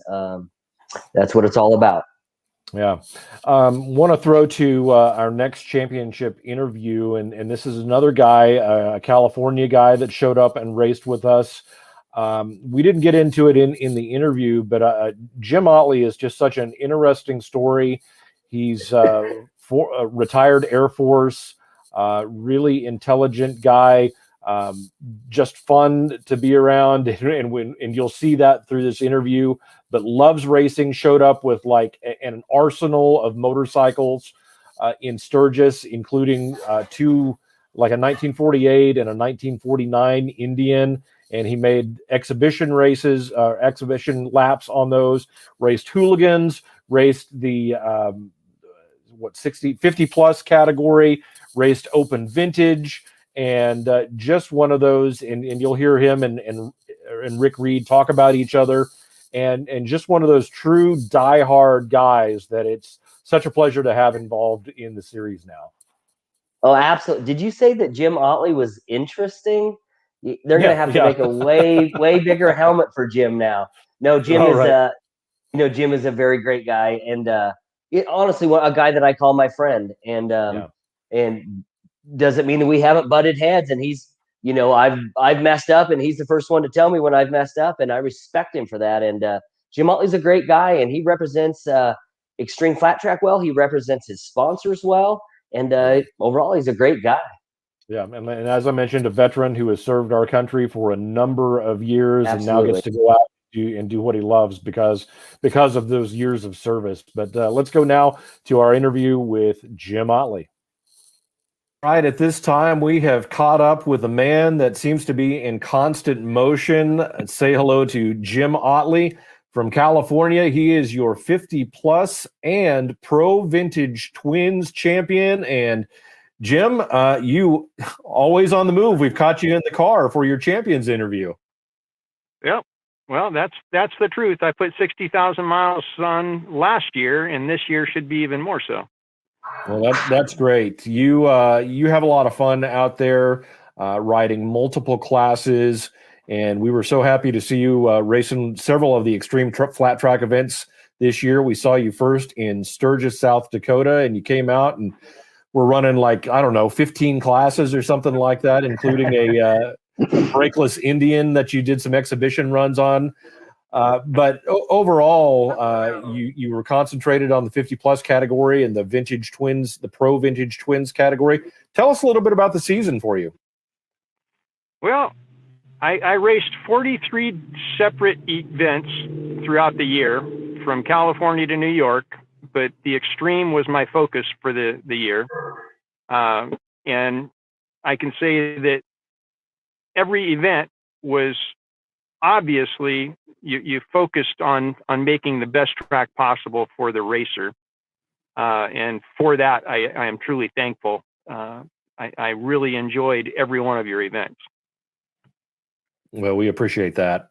I know Jake certainly does. And yeah, definitely. It's how challenging is it for you? Because you're running multiple bikes, multiple classes, and you don't run with a big crew all the time. And how hard is it for you to handle and juggle at every event? Well, last year wasn't difficult at all.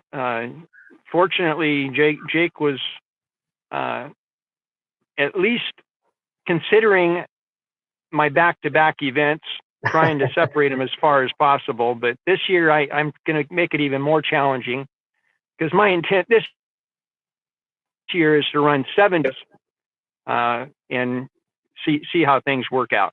So to run 7 classes, you said? Yes. That's my funny. intent this year. Yeah. Well, it's funny. We were talking with Rick Reed. Was it yesterday or Rick Reed earlier? And we said, well, what are your plans? Because we were kind of going off this battle, that you and Jim, or you and Rick are obviously, good friends and good competitors, but you kind of both came in, on the scene together, and you travel a lot together. And I said, so what's your plans? He said, I'm not telling anybody what my plans are, and I'm surely not telling Otley. Well, my plans are running the plus 50 class, the plus 60 class, the Pro Twins class, the Open Vintage class, the Hooligan class, and the hand shift class. Wow. So I mean, that is my intent. And I, unlike Rick, who has somebody to help him once in a while, well, all the time, for me, I do it solo.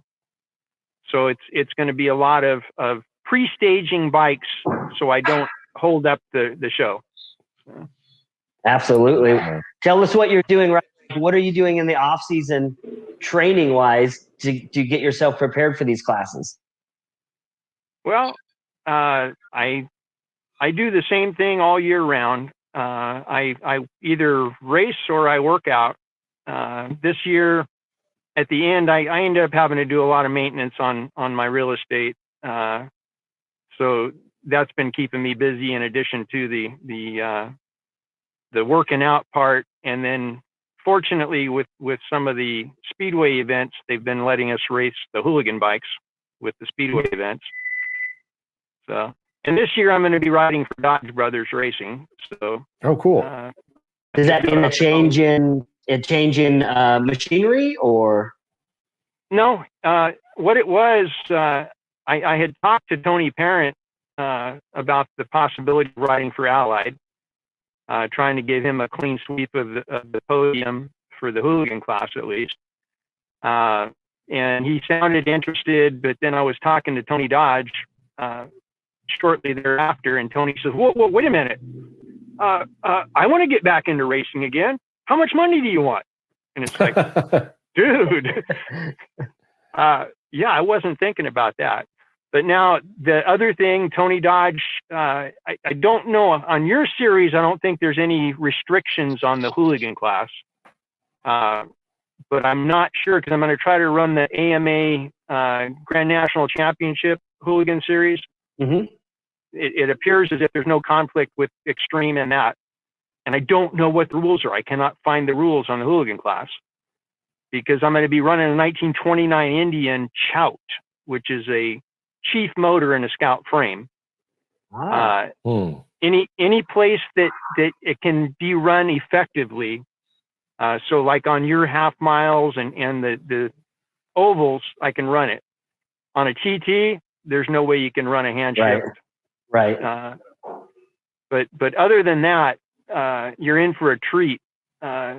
If there's no complications with the fact that it's a 1929. Sure. A lot of series won't allow the vintage bikes to run the hooligan class, even though they meet the requirements. They're saying it's got to be like a 1986 or newer, depending on where you go. Interesting. Well, that'll be very interesting, and I can't wait to see that. Can't wait to see the bike in general, but to see it compete with all the other hooligan bikes will be very interesting.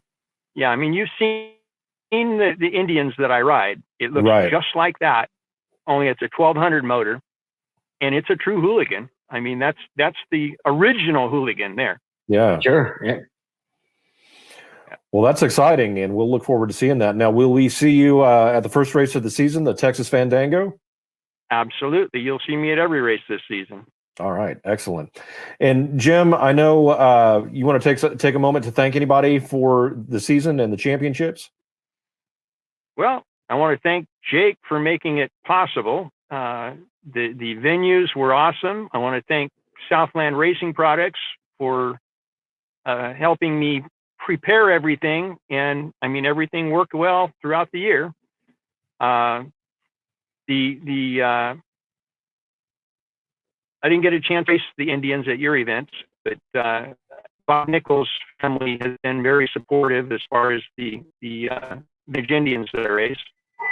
I mean, everything, I couldn't have done this without the support of my flat track family. I mean, that's really what it boils down to. Everybody at the races is, to me, family. Yeah. That's great. We appreciate that very much, and can't wait to see you out in 2021. Jim, thanks so much. Jake, any last words? Everybody wants to know, are you going to wear a Hawaiian shirt with the camouflage pants? I will definitely be wearing my trademark Hawaiian print jersey over the leathers. Sounds great, man. We look forward to seeing you at Texas Fandango, and it's going to be interesting and a great story to follow throughout the season. Especially running 7 classes, this is going to make for some great stuff. So we look forward to it. Yep, I'm looking forward to it as well. Looking forward to seeing you guys again. Thanks again. All right, Jim. You bet. Thanks for checking in. Everybody in that land, put your hands together for your 50-plus and pro vintage twins champion, Mr. Jim Ottley.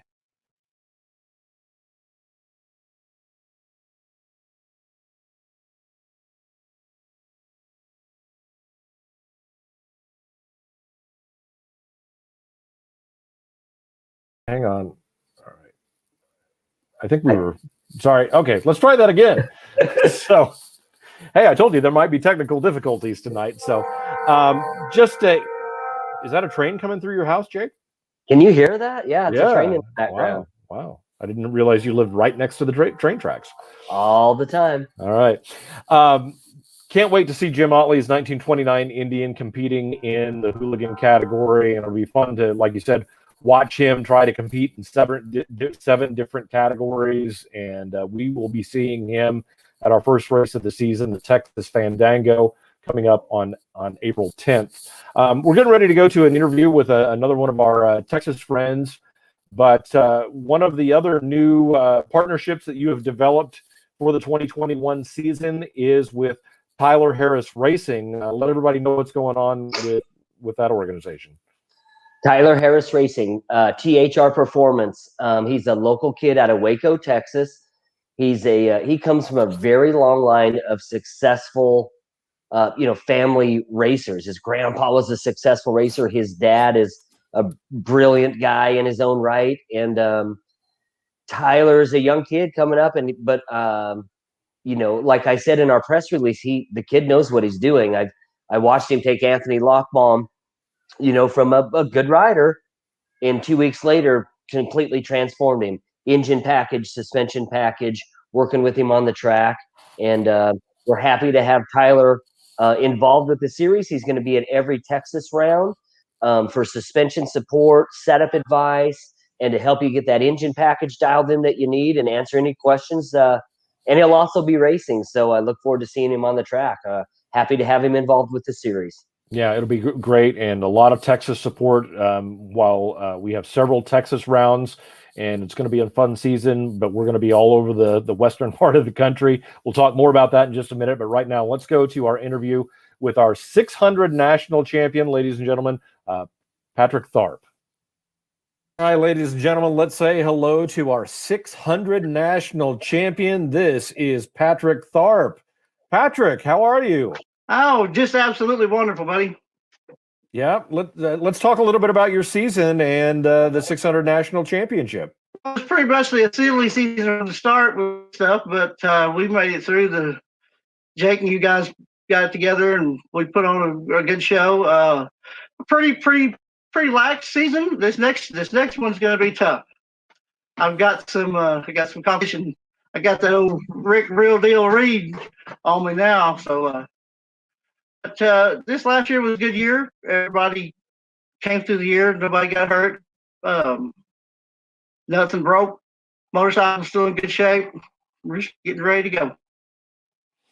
Yeah, that's great. And we actually we had a chance to talk to Rick Reed, and I know he wouldn't share all of his plans, but I know he's getting geared up as well. So tell us a little bit about the 600 national class. And I've got I ride Tom Laird's equipment. It's a Yamaha 500. It's actually a 5.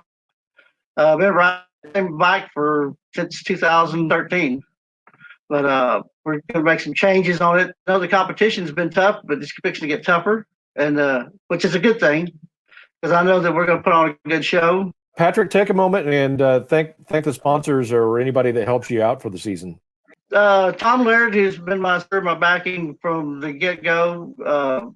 We saved each other's lives in 2013, and we've been together ever since. And we're just going to get better and stronger as we go. But he's LA Racing, and he teamed up with me, myself, Full Tilt Racing.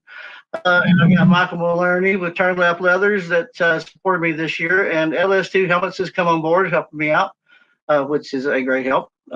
Beautiful helmet I've got, and the support from those guys is great. Jake, any words?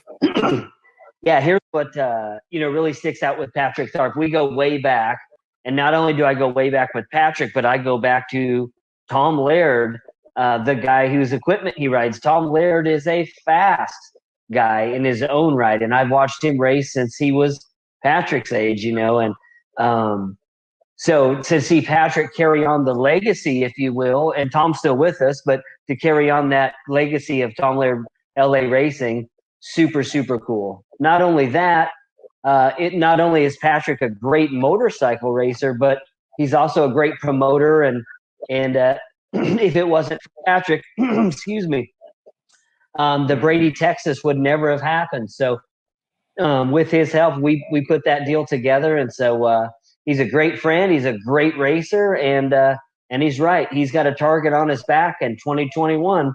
It's going to be some interesting racing. Patrick, we wish you the best of luck in 2021. We'll see you soon at the Texas Fandango. And once again, congratulations on your championship in the Xtreem Flat Track 600 National Class. You're very welcome, and you guys are great. Couldn't be here without you, and I want to congratulate all the other champions for the season. Y'all all did a great job. Everybody did a good tire race crews, Jake, everybody. Can't say enough about it. It's getting better. I love the schedule this year. That rocks. Well, we're going to talk a little bit more about that schedule in just a bit, but I want to talk a little more about some of our Texas connections, because there's another partnership that you have developed, and just another great couple, a great family that have become a part of Xtreem Flat Track over the last several years. And they put up an incredible award, and we're going to hear from the recipients of that award in just a second. But let's talk a little bit about MDS, Norm and Gail Ollie, and the JJ Fast Award. And, much more than just the award, Norm and Gail have become huge supporters of the series. Yeah, I mean, boy, what can I say about these guys? So Norm and his son Mark started racing in our series in 2019, and we have a funny story. Mark showed up in 2019 to the first race in Fandango, and he's a very well accomplished road race guy and motocross guy, and he says, I'm going to sign up for the pro class. I've never raced flat track before. And we said, let's just race one amateur race and see how it goes. And one of the most famous pictures from the Texas Fandango is Mark Ollie leading him out of, turn number 4, and he's in a tuck, and all you can see is just white smile through his helmet. It's one of the best pictures ever. But we've developed a great relationship with those guys. They're the LS2, helmet distributors around our area, and we formed relationships. And tragically, we lost JJ, which was Mark's kid and Norman Gale's grandson, earlier this year. And together, they've all come together, and they came up with the JJ Fast Award, which is an award that we give to a family that shows the excellence in flat track. And I think that explains in the next interview, but I'm so happy to have a relationship with all the Ollies and MDS and LS2, and that the whole family, and they truly are family. Yeah, and Norm came out and put some laps down and put it on a couple of people towards the end of the season last year. That's right. So Mark couldn't race, and he didn't race in 2020, and so at 69 years old, I when I introduce him, I say this guy's raced the Baja 1000, the Nevada to Reno to Vegas, and he's done all this stuff. And at 69 years old, he said, "I'm going to start racing flat track." And I'll tell you what, this plus 70 class better watch out, because Norm Ollie, Gramps, he's coming. Yeah, he's serious. But let's hear right now from the recipient of the JJ Fast Award and multiple championships for another family. Let's go right now to Michael and Scott Mowry. All right, everybody, let's visit Colorado and another flat track racing family. Say hello to the Mowrys and our 40-plus champion, Scott Mowry, and his son, Michael, who took the championship in the Open Amateur class, the Pro-Am class, and the 250 Amateur class. Scott, let's start with you. You've got to be proud of your son's accomplishments for this season, but for you to pick up a championship at the same time and during the same year, that's got to be a lot of fun for you. It was really fun, and part of it was I had to drive to make sure he was there, so I got to go in circles too, and a lot of help from a lot of friends this year to help me make all the races, even after my bike didn't want to make all the races. Yeah. I had a chance to see you race in Sturgis, and also saw you at one of the races down in Waco, Texas. And you always have a good time out there. You may not always run up front, but you always are very consistent. And that's what it takes to win a championship like you've accomplished this year. Yes. Like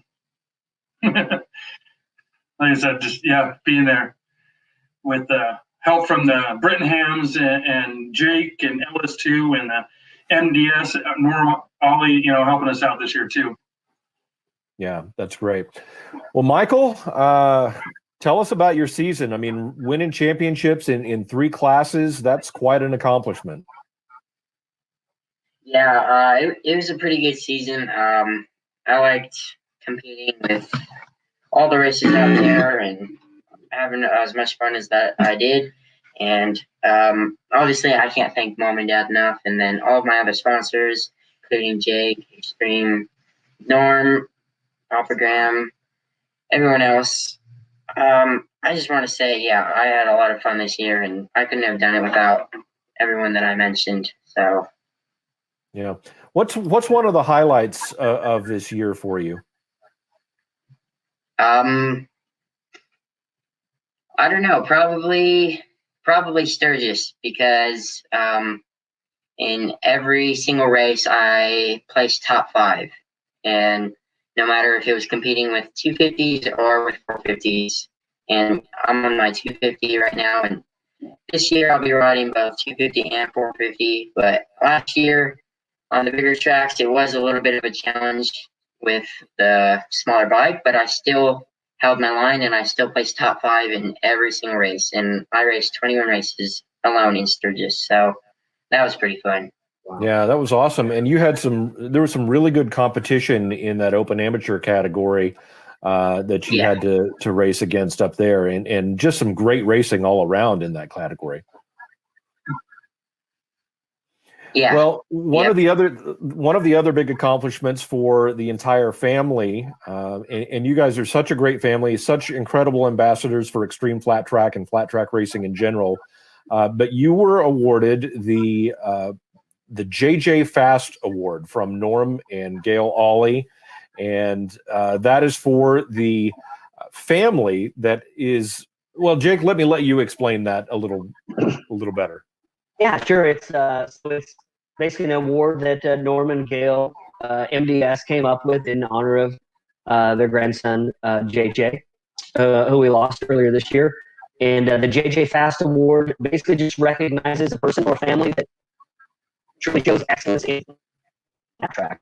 And we've watched all the Scott race for a long time, but especially watching Michael, we've seen him since he was on 85s, and now he's up to a 250, and it is amazing to see the leaps and bounds that he has made from the beginning of the year on the 250 to the end of the year. And I said it once, and I'll say it again, that Michael Mowry, dollar for dollar, is one of the fastest 250 riders in the country.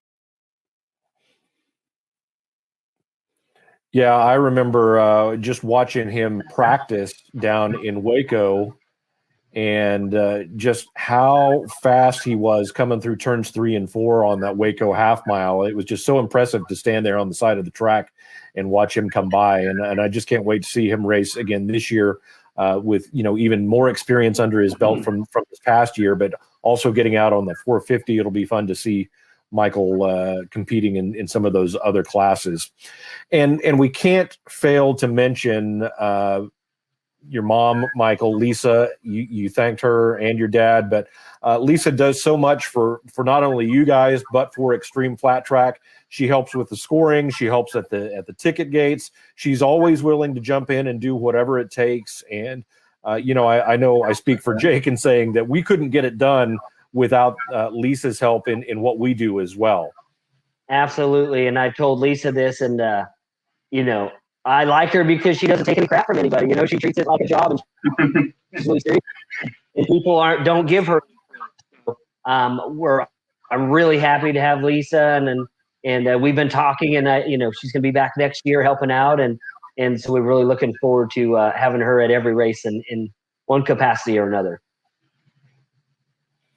Yeah, you are a couple of lucky guys to have her taking care of you on a regular basis. So I know you appreciate her as much as we do, and probably more, I would think. You guys, thank you so much for taking the time to join us here. And once again, we just want to congratulate you on the championships. Once again, Scott Mowry, our 40-plus champion, Michael Mowry, the champion in the Open Am, the Pro Am, and the 250 amateur categories, and also the Mowry family, who earned the JJ Fast Award for the 2020 season. Thank you guys so much, and we're looking forward to seeing you here in 2021. Well, thank you, and thank you, Jake, and thanks to Xtreem Flat Track for the shows they put on and the great tracks we get to go to. And every time we go to a track, it's really good to it really is a family that everybody helps everybody, and it's good sportsmanship all the way around.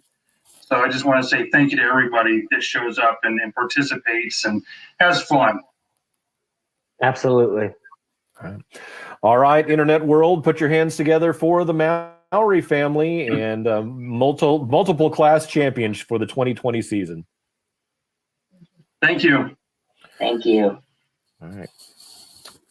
Great interview with Scott and Michael Mowry, and just another great family, another great up-and-coming racer to keep your eyes on, like you mentioned. And we're going to be seeing him on a 450 this year, as he talked about a little bit. And that'll be exciting, but just all around another great family, and so thankful to have them involved with everything they do. Yeah. And, as mentioned earlier, yeah, they're a great bunch of people, and I'm looking forward to what 2021 brings for the Mowry. Yeah, absolutely. And we will see them coming up probably at our first race on April 10th. And let's take a moment now, Jake, to talk a little bit about the 2021 schedule. And it is going to be a barn burner. And we kick it off at the Texas Fandango on April 10th down in Fredericksburg, Texas. This is such an incredible event. And, if you're a fan of vintage motorcycles, just seeing classic and vintage bikes showcased, this is an event you don't want to miss, but Xtreem Flat Track being there just adds to the overall atmosphere of the event. Yeah, the 2021 schedule, look at the schedule. It's 17, 18 rounds of some of these are the best tracks in the country. We got the Rapid City Half Mile, the Buffalo Chip Super TT, Devil's Bowl Speedway, the Texas Fandango, the Kansas Fair Series. Yeah. They're the best racetracks in the country. I don't know. It's really going to be an honor for a lot of people to be able to ride some of this stuff, because it just doesn't come around very often. Yeah, and if you did not get an opportunity to join us in Sturgis, South Dakota as part of the Sturgis Rally last year, you have to make plans to be there. It is an incredible week. If you've never been to the Sturgis Rally at all, it is an amazing sight to behold if you're a motorcycle fan. And like I've told people multiple times, you can find trouble if you want to, but you don't have to. And the Flat Track family, we were so busy, with 7 races in 9 days that week that we didn't have time to get into trouble. But we're looking forward to another great series of events this year. And then obviously we'll be have some great Texas rounds. As I mentioned, kicking it off April 10th with the Texas Fandango, And then we'll also be at Devil's Bowl Speedway in Mesquite, Texas. You want to talk about a historical racetrack that has seen some incredible racing over the last, almost a century, I think, of sprint cars and dirt cars and motorcycles and you name it. And we are excited to be at the Devil's Bowl in the 2021 season, as well as the rest of the schedule. It's just going to be amazing. Absolutely. Like I said, it's got to be one of the best schedules in the country. I mean, there's no other amateur schedule or pro-am schedule in the United States that features tracks of this caliber anywhere. Yeah. Well, and speaking of the Texas Fandango coming up April 10th, we're about to hear from the guy that promotes the Fandango, but he also took the championship in our hand shift category in 2020 in the 2020 season. Let's take a moment to hear from Greg McFarland. All right, we're happy to welcome now our 2020 hand shift class champion. This is Greg McFarland out of Dallas, Texas. And Greg, congratulations on your championship, and tell us about your season. Well, it was a great season. I built a brand new bike during the COVID debacle and got it out there. And with Jake's help, opening the track down in Waco, was able to fine tune it and get it running. And it was a relatively short season for us hand shifters because we only had 2 of us racing. And both of those are my bikes. So anyway, it's what we're trying to do is get something started here in the hand shift and getting other guys down here and race. And we've got 2 bikes that are going heavy at it now. We need about 2 to 5 more, and I think we'll have a really good series in the hand shift. Yeah, tell us, we don't have to go into all the rules, but for those that might be watching right now and not be familiar with how a hand shift bike works, tell us a little bit about it. Well, the hand shift bikes are Indians and Harleys, and they're, of course, the shifting, it's got a foot clutch and a hand shift on the tank. They're brakeless, so no front brake, no rear brake. They're all geared to the track. They're, you're essentially looking at a 45-inch, which is a 75 or 750 cc engine. Springer forks, hardtail. Doesn't get any rougher than that. Well, it sounds like it might be kind of a trip to ride. Oh, they're great to ride. And when you get those bikes really running and tuned to the track, man, it is a blast. Yeah, well, we'll look forward to seeing you out there again in 2021, and hopefully we'll get some more of those bikes out there as well. Yeah, I'm working on it. Now, one of the other reasons you're important to Xtreem Flat Track is you are also the promoter of the Texas Fandango, which will be our first race, once again, of the 2021 season. And tell everybody what's going on with that this year. Well, the Fandango had our first year in 2018, and of course, last year we had to cancel it. But this year we've got it 2020 we had to cancel it. 2019 was our first show. But we're ready to go in 2021. We've got everything in place. We've gotten a bunch of, Fandango essentially is a vintage bike show, vintage swap meet. We're adding a vintage chopper show this year. And of course, the flat track races, which we do on Saturday, which is a huge draw for everybody to come see. So we're ready to go, and people are really excited about doing something now in 2021. Everybody's been locked down so long and hadn't been able to get out. I think we could be surprised and have a huge crowd come out to see us. Yeah, I know we're certainly looking forward to getting there. And Jake, there's a little bit of a story about how you guys came together. It's an interesting story. I wasn't initially picked to Xtreem Flat Track, wasn't picked to run the races. And I just happened to be at the right place at the right time. And Greg and I met in Oklahoma City, and I pitched to him what I could do, and he pitched to me what he was thinking he wanted to do. And I'll tell you what, we didn't know what to expect with the first Texas Fandango, and poor Greg used to have a head of hair before 2019. And he was so stressed out, but I'll tell you what, I said, hey, just let us handle it. And I'll tell you, it's just, it's grown into a great friendship, not only with Greg and his wife, Christy, but just a great business relationship. And we're really happy to support Greg and the Texas Fandango. And we're really excited to try the new track that's been cut in and designed just for flat track motorcycle racing from here on out. So definitely excited for 2021. Yep, and if I might add, the fairgrounds had never had any kind of event like this, any kind of race. They, of course, had a lot of races, horse races, because it's a horse track, right?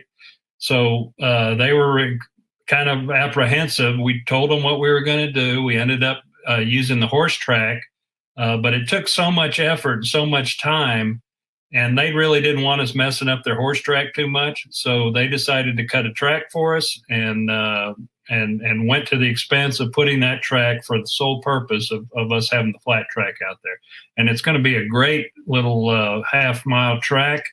It's not a 5/8, which the horse track was, but it's still going to be a nice track. And the great thing about it is we don't have to put the track back together again after the end of the Fandango. So it's a really, this is the best place in Texas to have this event. Number one, because it's the best riding, in Texas is this hill country area. Number two, if you have a significant other who doesn't particularly want to hang out at races, which I don't know who would not, but or go or a bike show or a swap meet, there's tons of things to do in Fredericksburg. And so that's why I really like this area. And with Jake's help, this is, we've only had one Fandango. We didn't know what to expect, but it came off way beyond our expectations. And we're just going to keep building on that until it becomes bigger and bigger. Well, that's exciting. And just to interject, Greg, real quick, give us what's the history on the Gillespie County Fairgrounds. It's the oldest racetrack in Texas. Is that right? It's the oldest county fair in Texas. So the racetrack, but it is it's the oldest county fair has been held. That's where it is. And I can't give you the date, but it's into the 1800s. So it's a very historic area. That whole area is really changing. I mean, just the growth there, just in the last 5 years has been incredible. But you know what? We're going to have a good time, and the more racers we can get down there, I think they'll realize what a kind of unique event it's going to be. And just to interject on that, Jason, real quick. Yeah. Sorry, just want to, Texas Fandango is one of the very few events that we have that do offer hand shift, board track era, and the very older vintage bikes of yesteryear to participate. Yeah, that'll be great. And I know we'll hopefully see some more of those bikes show up, not just Greg's, but I don't know if Jim Otley runs in the same class, but he's got a couple of those 1948 Indians that he'll be bringing to that event as well. So should be really exciting, not only just great flat track racing from all across the board, but to a chance to see some really vintage type racing that nobody's going to want to miss. And Greg, I'm excited since you said that if you have a significant other that may not enjoy racing, mine actually happens to be one of those, believe it or not. So maybe I can get her down there just to go sightseeing around Fredericksburg. Yeah. If she's never been down there, Fredericksburg is an old German town. There must be 100 wine tasting winery places in that general area, and I'm not exaggerating. I mean, that's how many of us. If you like wine, if you like beer, if you like good food, or if you just like going out, driving out in the country a little bit and see a little of the hills and roads, it's really a fantastic place to have an event. That's great. Well, Greg, once again, we do want to congratulate you on your championship for the hand shift category with Xtreem Flat Track. And thank you for everything that you do for the organization and the Texas Fandango and all the motorcycle fans down there in Texas and those that come in from out of state. Jake, what are the dates? I don't have the schedule right in front of me. It's going to be Saturday, April 10th. All right. And Fandango is actually that Friday, starts the Friday before.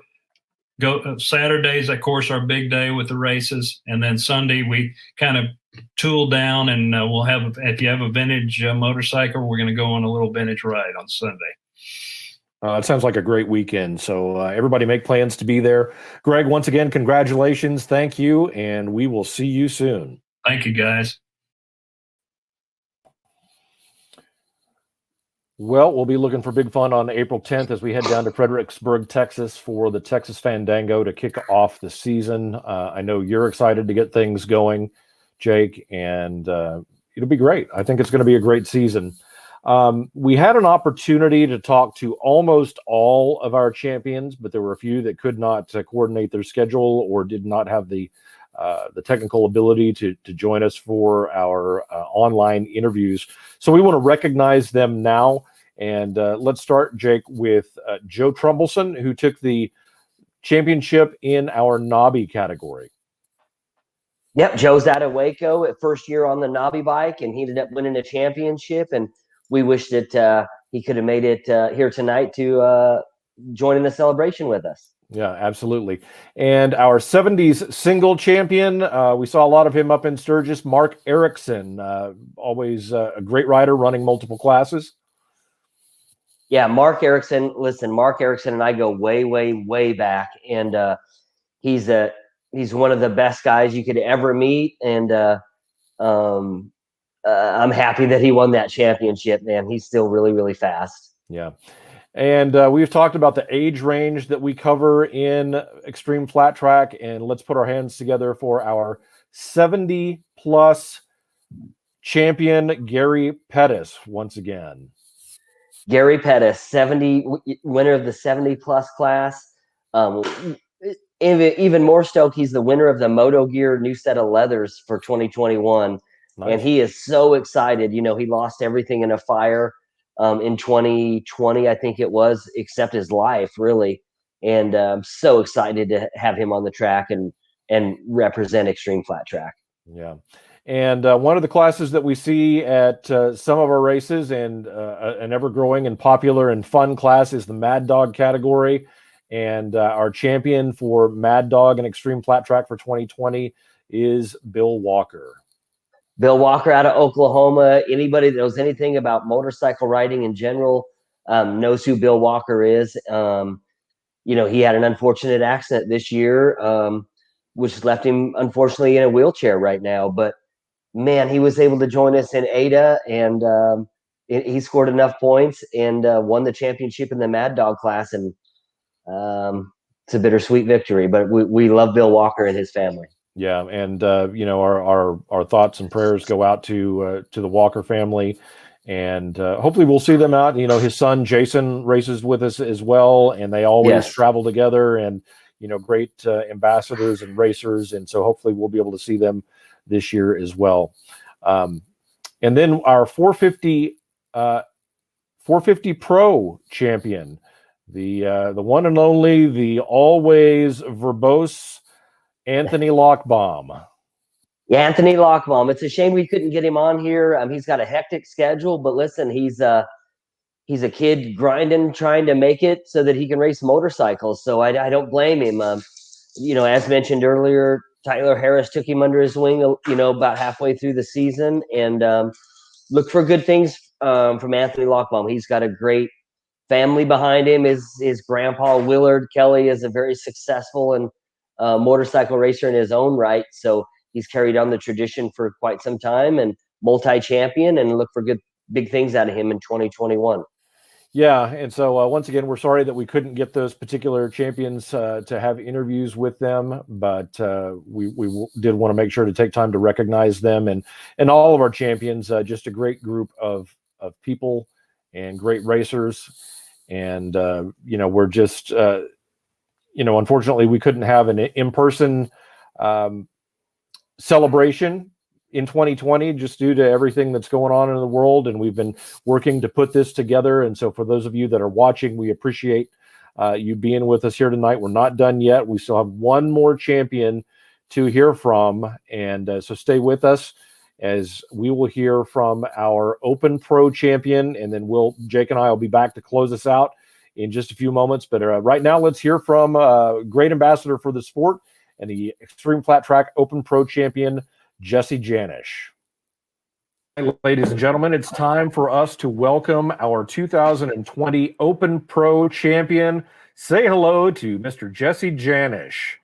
Jesse, congratulations on the championship and another great year for you. And we were very excited to have you at many of the Xtreem Flat Track events in 2020. Tell us a little bit about the season. Yeah, the season was good. I had a lot of fun. Dirt track wasn't my priority, I guess you'd say, for 2020. I didn't really think I'd be doing a lot of racing, and I ended up pretty much racing almost every weekend there for a bit. It started off for me in Ada, Oklahoma. Yeah. Unfortunately, we rained out, I should say, the first night. Funny enough, my fiance Red basically made the call that we were going to get a hotel room, spend the night, and then race the next day. The track turned out pretty rad, and I had a lot of fun. And from there, I basically made the Sturgis trip, and which was super cool because I think, if I remember, it was like 7 races in 9 days. Yeah. Which honestly, like, Ada was my first time riding my personal Husky in flat track trim, at least. So it was like a little bit of an adjustment. And then once we got to Sturgis, it was cool because we were riding so much. I was really able to just kind of work on the bike and like learn what worked really well with it. And then, it was cool because I just basically got a lot more comfortable with dirt track. As weird as that sounds, I've been doing it for so long. But a new bike, new suspension, just everything with that. It was really cool to be able to get to do all that racing in Sturgis. Unfortunately, I didn't get to make it to the Fredericksburg area. I don't know where it was, but near Fredericksburg, I didn't get to make it to that round or the Waco or L87. I had intentions of being at Waco and L87. But I ended up doing an off-road race when Waco was, and then I was in the process of kind of moving. So L87, I just couldn't line up a bike. I had an opportunity that I was going to ride somebody's Honda 450, but unfortunately, the gentleman who owned it ended up getting hurt, and he just couldn't make it. And it was kind of in the process of us traveling.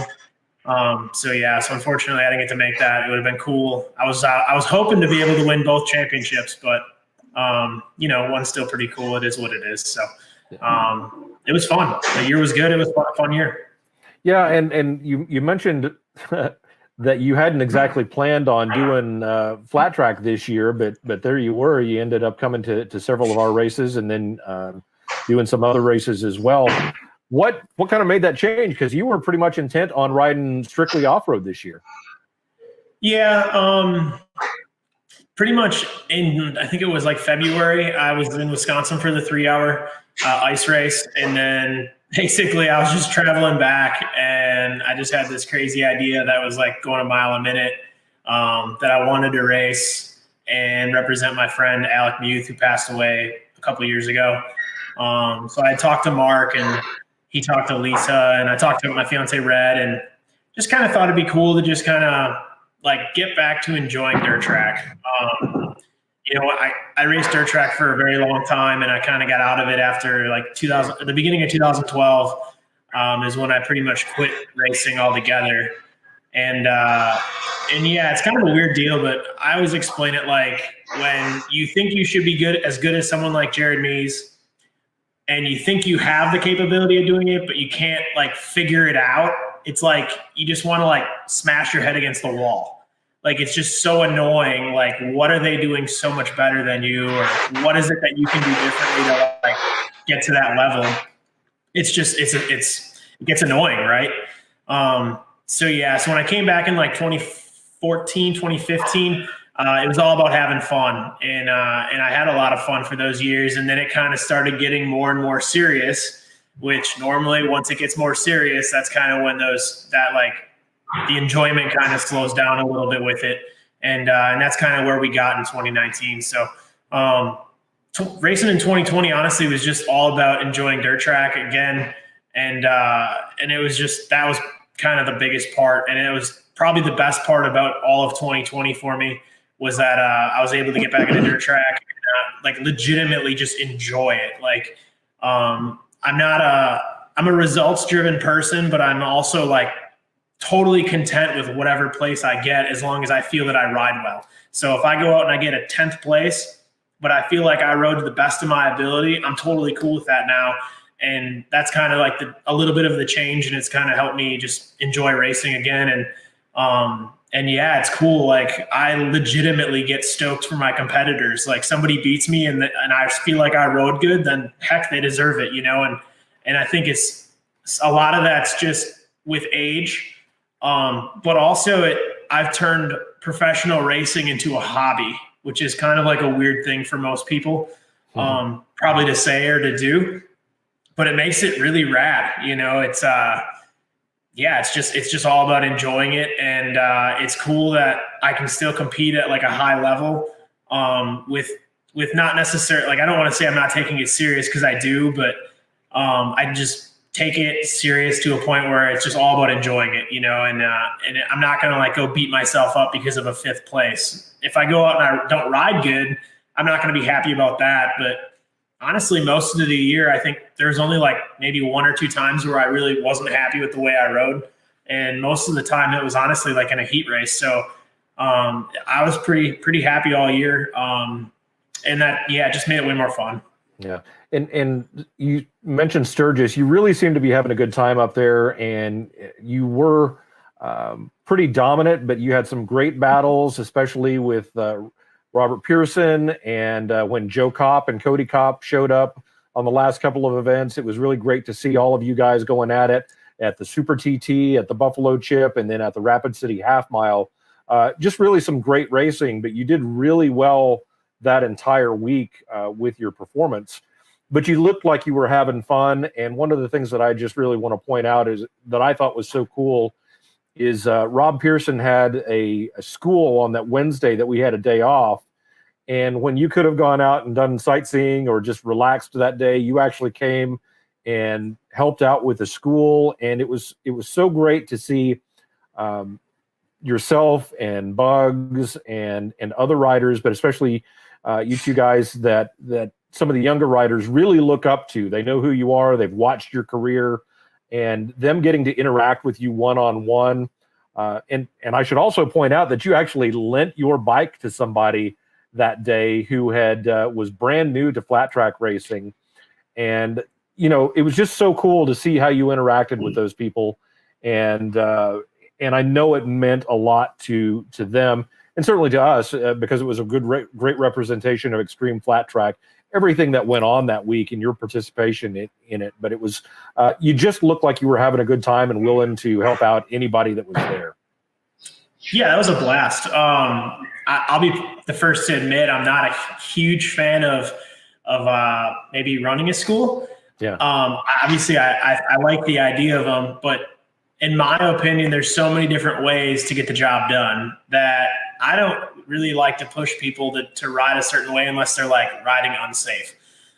So yeah, the school was cool. I kind of worked with the 2 guys that were basically brand new to dirt track.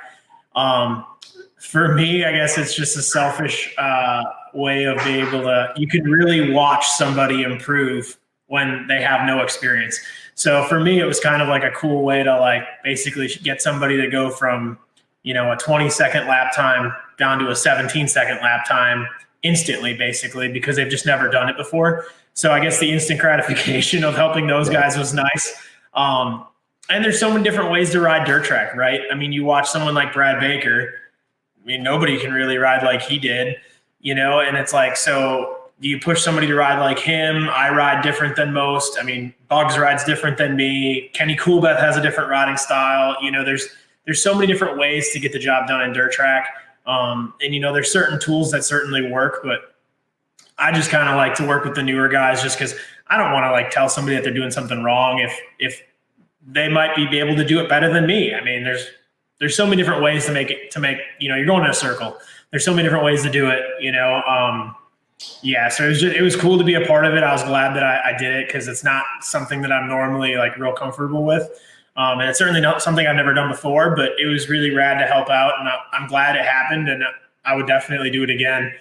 But it's I'm more of like if there's a curriculum, I can kind of like then go that route, but I don't necessarily want like the responsibility of forcing people to do something a certain way. Yeah. But that's just, it's just kind of the way I like. Back when I used to work in a food factory, I'd teach somebody how to do something and I'd teach them my way. And then I'd teach them the 6 other ways to do it. And I'd tell them, you need to do it my way because my way, in my opinion, is the best, but these are the other ways to do it. And when I'm not training you, you can do whatever way you want, Yeah, it's one of those, there's so many different ways to ride a motorcycle in flat track, you know what I mean? Sure. One more thing I want to bring up, because this was kind of a special year. You made this, you mentioned Alec a little earlier, and you kind of made this a tribute year for him. You ran his number, and then you also had the opportunity to have his family out at Rapid City, I think it was. Yeah, they got there, I think, for the TT for one day, I believe. And then they were at Rapid City. Mark and Lisa are great people. Actually, we stay by them almost every time we're in Wisconsin, which is super cool. And then, the fact that they were okay with me running number 96 was super awesome. And I was glad that I was able to do it. And I still have been doing it, for the record. I mean, I just raced flat track in December, and I'm still running number 96, which is great. And I do plan to continue running the number in flat track at least. And it's a cool thing to be able to kind of run. And we're like 30 minutes from the Alec Muth Memorial at Daytona. So Daytona has like a monument there of a bunch of different fallen racers. So we get to go like say hi to Alec, and Charlotte Caines has a memorial there. And I mean, there's a few, unfortunately, there's a bunch of other, flat trackers there as well. Yeah. Great. Jake, you've been kind of quiet. You have anything for Jesse? What I like about Jesse Janish. This is my what I like about Jesse Janish segment. Jesse and I really come up as amateurs together. We're really close actually to the same age, but he's always been a real fierce competitor, and he talks about off-road and he talks about motocross, but he doesn't mention that he's like actually a really terrific and super fast road racer. And that's where I kind of caught a glimpse of him first, when he was doing a lot of road racing, but witnessing him when he got his first national number was super exciting. And you could always tell, like, he was fast. But after spending some time in Sturgis with him, I realized, like, he gets it. And a lot, like he was mentioning earlier, maybe it comes with age or maturity or whatever, but his whole mental game and his whole outlook, maybe even on life, translate to everything that he does in this, this weird Jesse Janish, I call it the Jesse Janish way. And I got a lot of mad respect, not only for him, but his fiance, Red. I mean, they're super special people. They're grounded. They're really special people. And it's awesome to see, win the championship in the Xtreem Flat Track Series. And I hope to see him back in Sturgis at least in 2021. Yeah, Jesse, obviously you couldn't do this by yourself. You certainly have a great partner in Red, but take a moment just to thank everybody that helps you out. Oh, man, I'm on the spot now. I wasn't prepared for this part of it. I mean, mainly Mark and Lisa Muth. That was really rad of them to let me run number 96 this year. Outside of that, Robbie Bobby McClendon. He's D&D Cycles, Pensacola, Florida. So Rob gave me his personal race bike and just let me have it for the year. Didn't care where I raced it. Didn't care how much I raced it. Had no concerns about anything I was doing. Just said, treat it like it was my bike. So I try to not use it too much, but that was super cool of him to just give me a bike. I mean, fully set up, inspect for the rules, everything like that. So that was super cool. And then throughout the year, then I kind of got my own bike, and then I had two, which was awesome. Allied Racing, I got those guys right here, Texas-based. Nice. Those guys helped me out a little bit this year. Midwest CNC, his name's Ken Even from Iowa. He helped me out pretty big. And then, Ajax Media, Robert Decora. He's also actually randomly from Iowa. He helped me out. Yeah, not doing great here. And so you don't get in trouble, let's mention Red. Yeah, well, of course, Red. Yeah, she's great. She helps me out with a lot of just like the random like logistical stuff. She doesn't help drive that much. That would be a bonus if she did. Although I did get her to drive to Wisconsin a little bit the last time. But yeah, just from like organizational, like I'm a pretty organized guy, and normally I feel like I keep her more organized. But she helps out so much at the races just with like knowing what's going on, because I'm pretty oblivious and just don't really care most of the time. So she's really good about knowing like what heat race I'm in, when it's going to be running, all that stuff, you know? So outside of that, Vance and Hines helped me out quite a bit. That was one of Rob's sponsors. And then Certified Plumbing and Sewer out of Pensacola. It's also one of Rob's sponsors. Yeah, and then just everybody else that's like the normal sponsors that's always helped out. Evans Coolant, Recluse, Pro Taper, Rich Herby, Micah Metals, just kind of everybody that's been around. And then honestly, like you guys for running this a rad series. The whole Sturgis trip was super cool. We were on the road for 5 weeks there. We went from Texas to South Dakota to Wisconsin to Indiana to Wisconsin to Illinois back to Texas. So that one was busy. And then I got to thank my buddy Brock Schwarzenbacher. He lets me stay at his house. And then Morgan Mischler's dad, Bill, I also stayed by Bill quite a bit. I was living in my van in his backyard, basically. And then I'd run in the house and do some laundry and take a shower. And then, I'd be sleeping in the backyard in my van. So, well, and since you mentioned that, I'll help you out here, because you probably want to thank Gary and Kelly, because you stayed in their house at Sturgis as well. Yeah, like you. Gary's been helping me out for I shouldn't forget them, but yeah, he's been helping me out for 4 years now. Which has been great. Best steel shoes you can get in the business. And then, they've got a rad house out in the country there, 5 miles from Sturgis. That was super nice. Just the hospitality throughout the entire country, really, of friends, letting me crash places and everything else. And then even my buddies down here, I got to thank, JD, Davis, Dallas, and Colby. I don't voluntarily want to go for a bicycle ride for 30 miles every day. You know what I mean? So it's always good that those guys are here to push me and just try to make me a better racer, Yeah. Well, Jesse, once again, we want to congratulate you on the championship. We appreciate everything that you do and the ambassador that you are for flat track in general, and certainly for Xtreem flat track this year. I know you did a couple of interviews on behalf of us, and that was really cool. And certainly hanging out with you and Red every time we got a chance was pretty awesome as well. So congratulations. We wish you the best of luck in 2021. And like Jake said, we hope to at least see you at Sturgis, if not some other races this year.